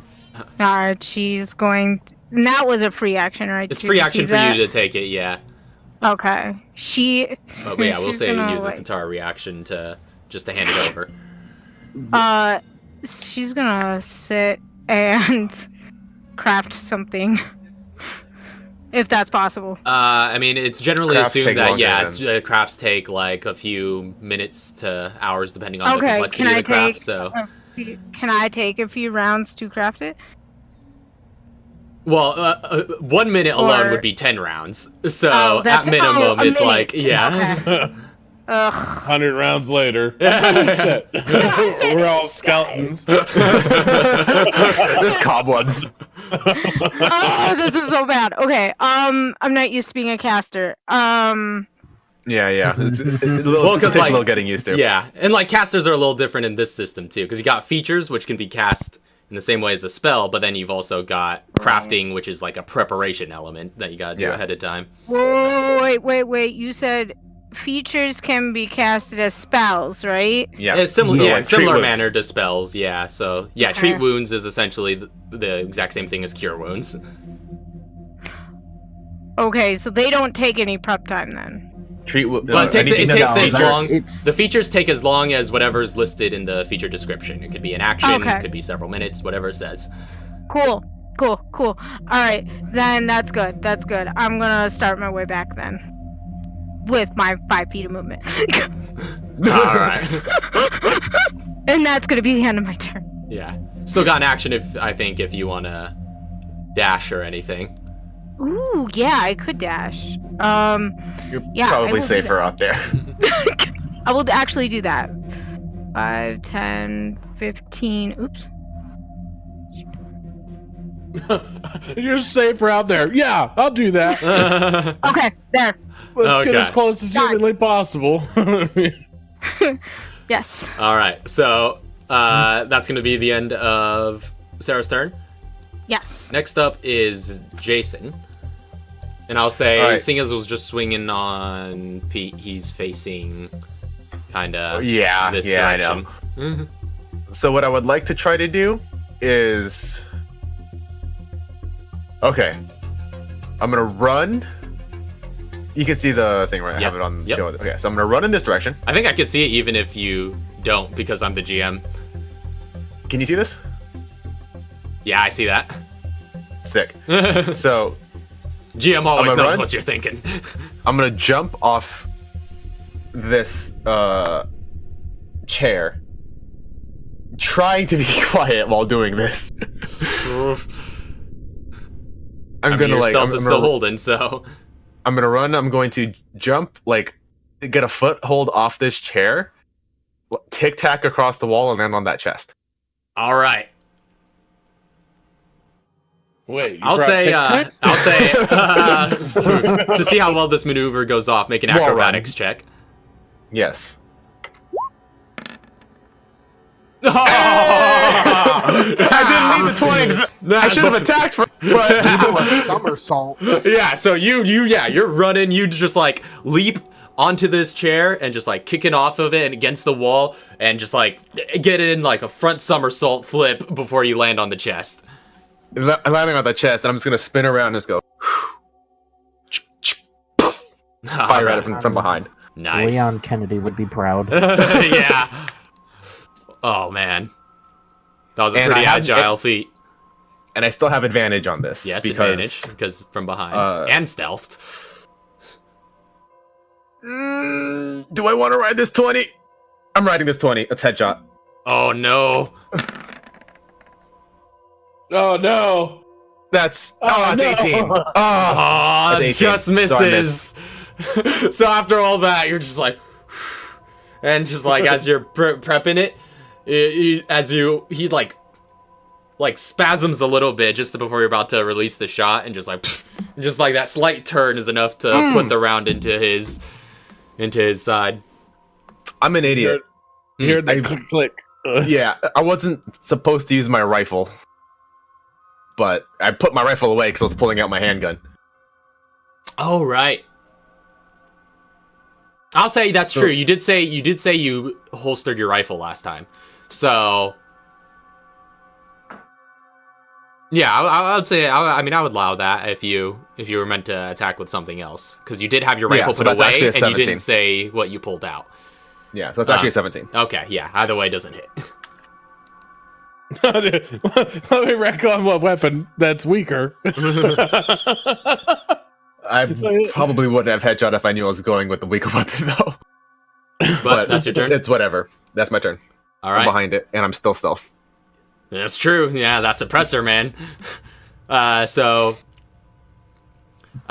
Next up So it was is more like. yeah.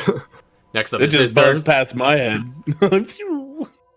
Is going to run up here with that one claw out. You get an opportunity attack actually, if you want, Jason. Yeah, I'll take it. I It's a don't think I can melee take it attack, with so it'll break stealth.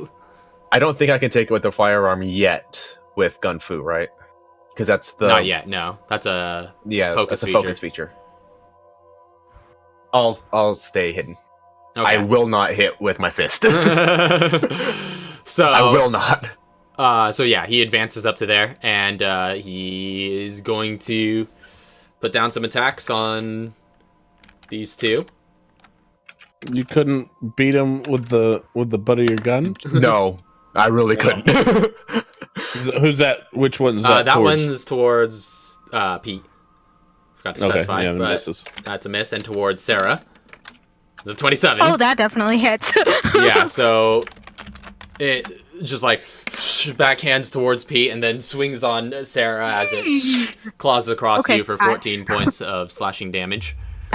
And that is going to be where it ends its turn. Katara, you're up next. Cool. She's gonna move up to the door. So the initial plan is she's gonna hold her flame spray for when it turns around and she can see the thing, like that thing on its back. So holding her flame spray. Good to know. All right, so you're holding your action. So back up to the top of the round will bring us to Pete. I'm going to reload my shotgun again. With my last 3 rounds added to this. Okay, and then I'm going to a ba-boom boom. Yeah, no headshot. Breathe in. 18. Advantage. 18. Unfortunately, doesn't hit. You put in those The other 2 shots. boom. It's against its body. 21. And yeah, 21. 21 hits. That was this one. That plus 11's insane. Yeah, man. Yeah. 30 points of damage. All right, so you just like splatters into his back. The ones that do hit, he seems quite staggered at this point. He's just like he falls again, and just like uses more effort to exert to right himself upwards. But now he's like turning back to face you. Well, you can face me all you want. So I'm going this way. All right, I'm gone. He is going to take an opportunity attack against you because new round.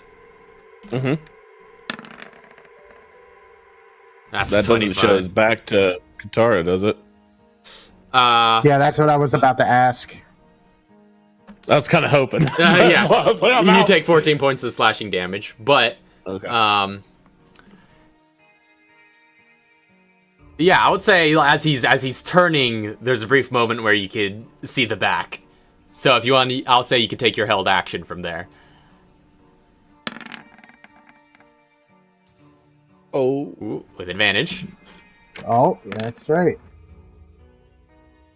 So either way, 20 hits. All right, and that's 19. Oh, the dice didn't come out for some reason. I got him. I didn't get any dice. That's too bad. That is too bad. How does Katara want to do this? always, I do so much damage, and I never get the final kill. So as this thing turns around, she's like, eyes narrow, she's like honed in. Yeah, it's a brief split second that you have your window. And then she just, gotcha. And then just lets it go. Yeah, and as it's just like she swings on Chauncey as he's running by, but like as it turns, yeah, you just have that slow-mo moment where you see that opening and just and light up its back, and it's just like, you can see it just flailing wildly in place. And Sarah, you just kind of back up a little bit, trying to avoid these wild swings. But yeah, it collapses to the ground as the parasite on its back just burns and smolders, and then there's a little splatter as a certain part of it pops, and this entire creature just collapses to the ground.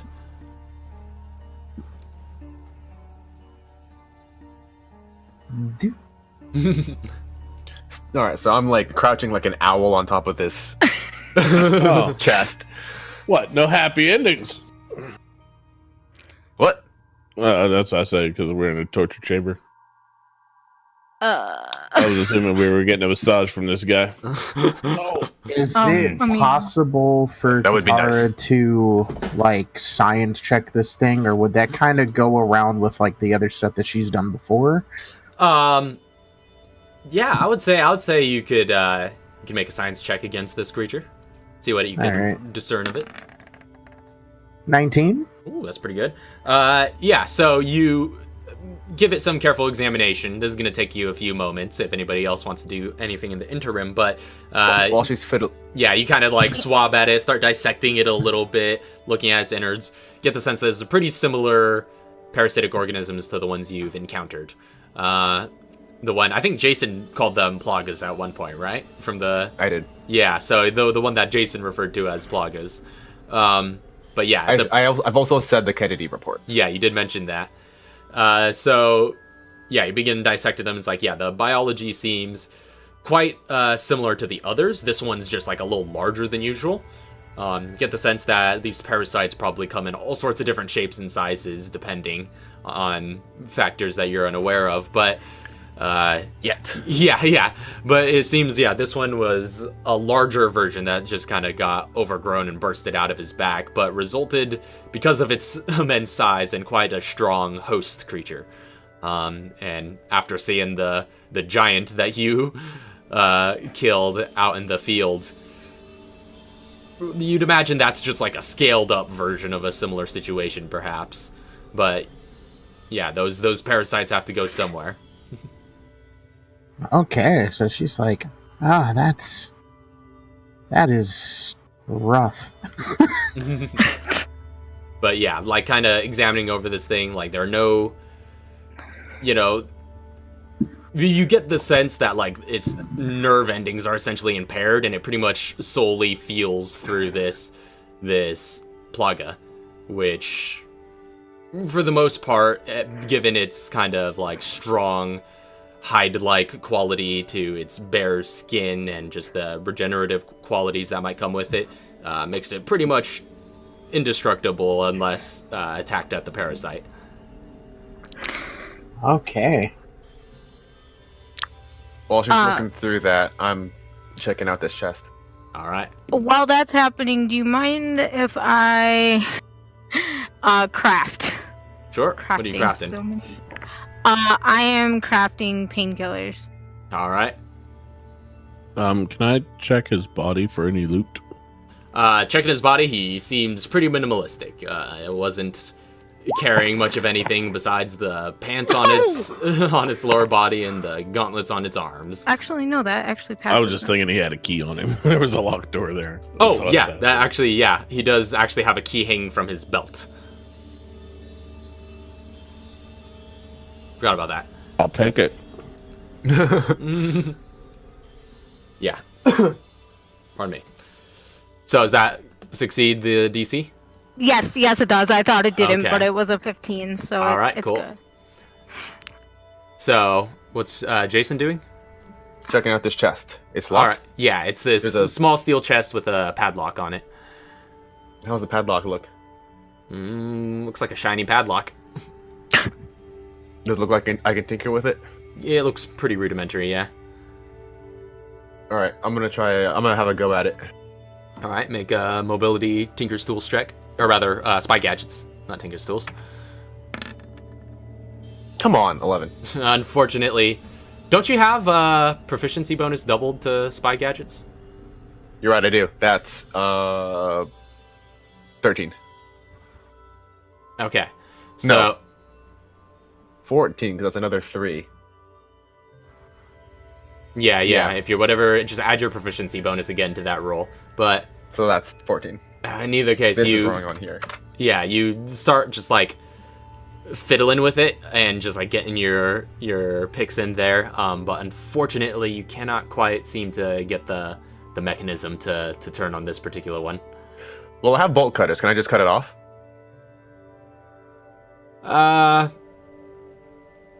Let's see.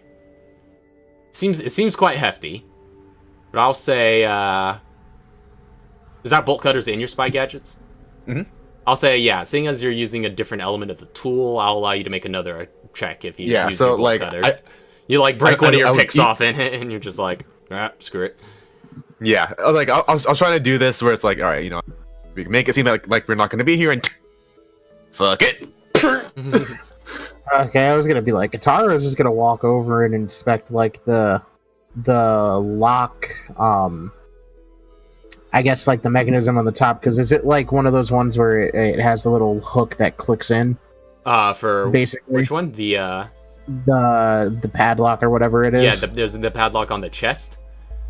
Oh, okay, it's on the chest. So what's on the door then? The door just looks to be a locked door. Oh, okay. Really? Does the lock have like, you're saying padlock like key padlock or like combination lock? Like a key padlock. Can I try the key that I just got off this dead body?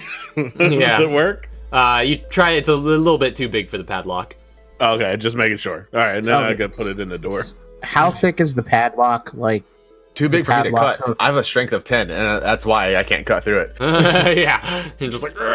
Dang. Okay.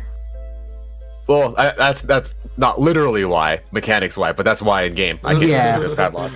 I was gonna say, like, how long would it take if I just poured acid on it? Ooh.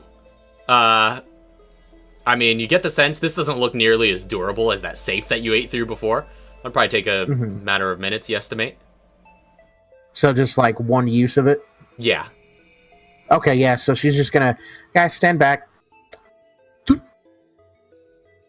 All right. Pour it on. So you cast dissolving solution and just start putting down some acid on the lock, and you see it begin to sizzle away. So give it a few minutes, and the lock will break. Mm-hmm. There's also that table in the corner, and right next to the door that was locked. Which has Pete unlocked that at this point?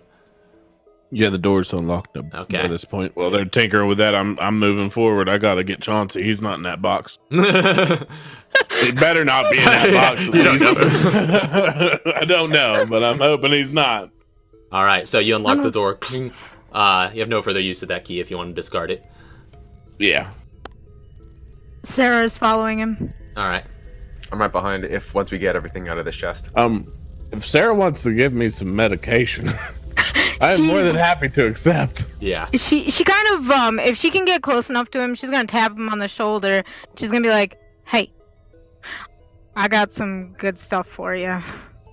Well, give me what you got. She like kind of gently like takes his arm and just medically procedures with the needle and sticks the needle in his arm. All right. So what are you using? Painkillers. Okay. So what is the effect of that? Which okay, let's see here. Stack up to 10.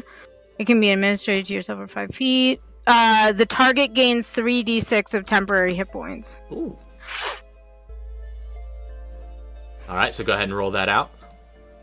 3d6.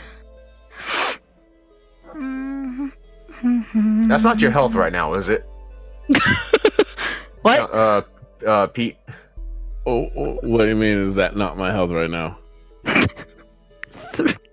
That is my health right now.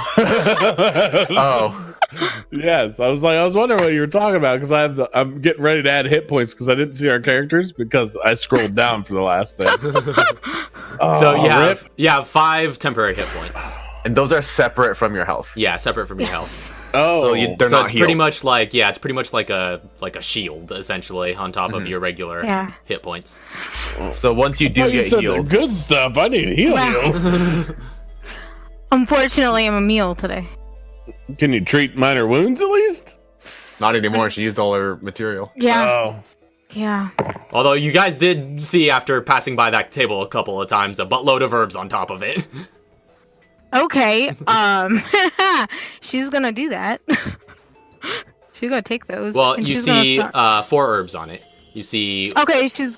okay. 2 green herbs, Mhm. 1 blue herb, and 1 yellow herb. Dang. Okay, Oh no, who needs the yellow?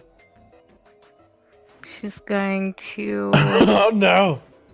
She's going to mix... You said 2 green herbs, a blue herb, and a yellow herb, right? Yep. She's gonna mix the green and yellow together. Alright. And she's gonna mix the green and blue together. Alright.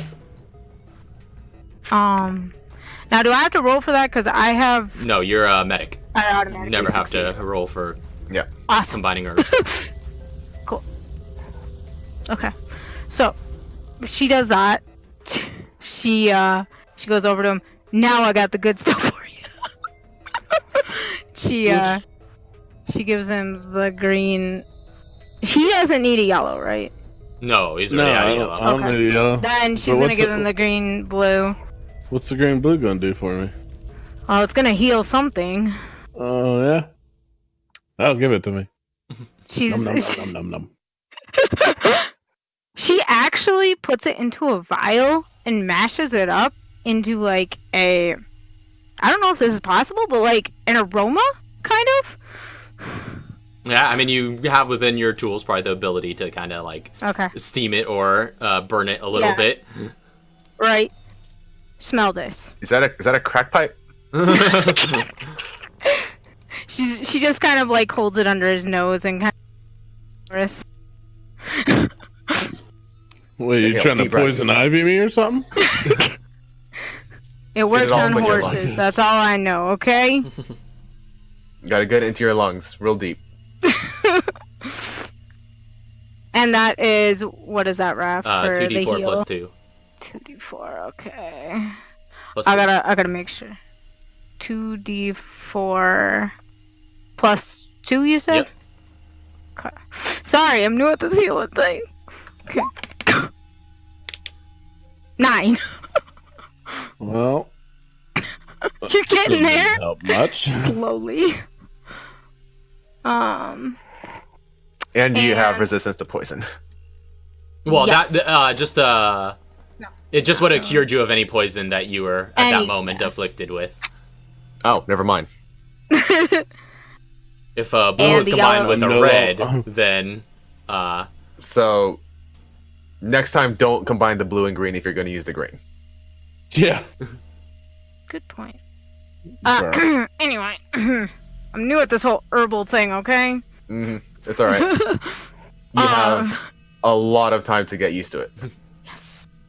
So please get used to it. Who needs the yellow? Nobody. Unless you need it. Do I need it, Raph? I don't know. Or do I have the one? no, your hit points seem all up to date, as far as you know. Okay, good. Okay, good. Should be at 8 out of 8 on your character sheet. Yep. Okay. Yeah. Okay. Is everyone else an 8? No. Oh. Are you higher? I'm higher than an 8, yes. Oh. Yeah, I feel bad. On multiple characters. Then she'll just store it, I guess, in her med kit, All right. or her not med kit, but her medical pouch. There we go. Words are hard. So, what's in this next room? Yeah. What is in this next room? As Jason and Katara watch the last of the lock sizzle, you head into that next room. You open into what looks to be a large, wide-open chamber. The ceiling stretches really high above you, like a warehouse, unlike the previous rooms, which have just been like regular-sized height. But you see catwalks along either side of the chamber, about like 40 feet, I guess more like 30 feet above. and they're both accessed by ladder. And stretching across the opposite wall is a massive, just like plant-like organism with just a closed bulbous core at its center, but its vines and roots are extending almost as high as the ceiling and almost as low as a door on the opposite end. And like kind of going into the room, if you on the far right, essentially on the opposite end of this massive chamber, is another door. That's it, just that other door? Mm-hmm. I'll start heading that way. All right, start walking in that direction. Meanwhile, the lock sizzles the last of it, at least the last of the connecting bits, enough for you to take it off of this steel chest. Opening it up, you find inside a bunch of gear. A whole lot of gear, mostly stuff with like this full heavy riot armor and a whole bunch of things of that nature.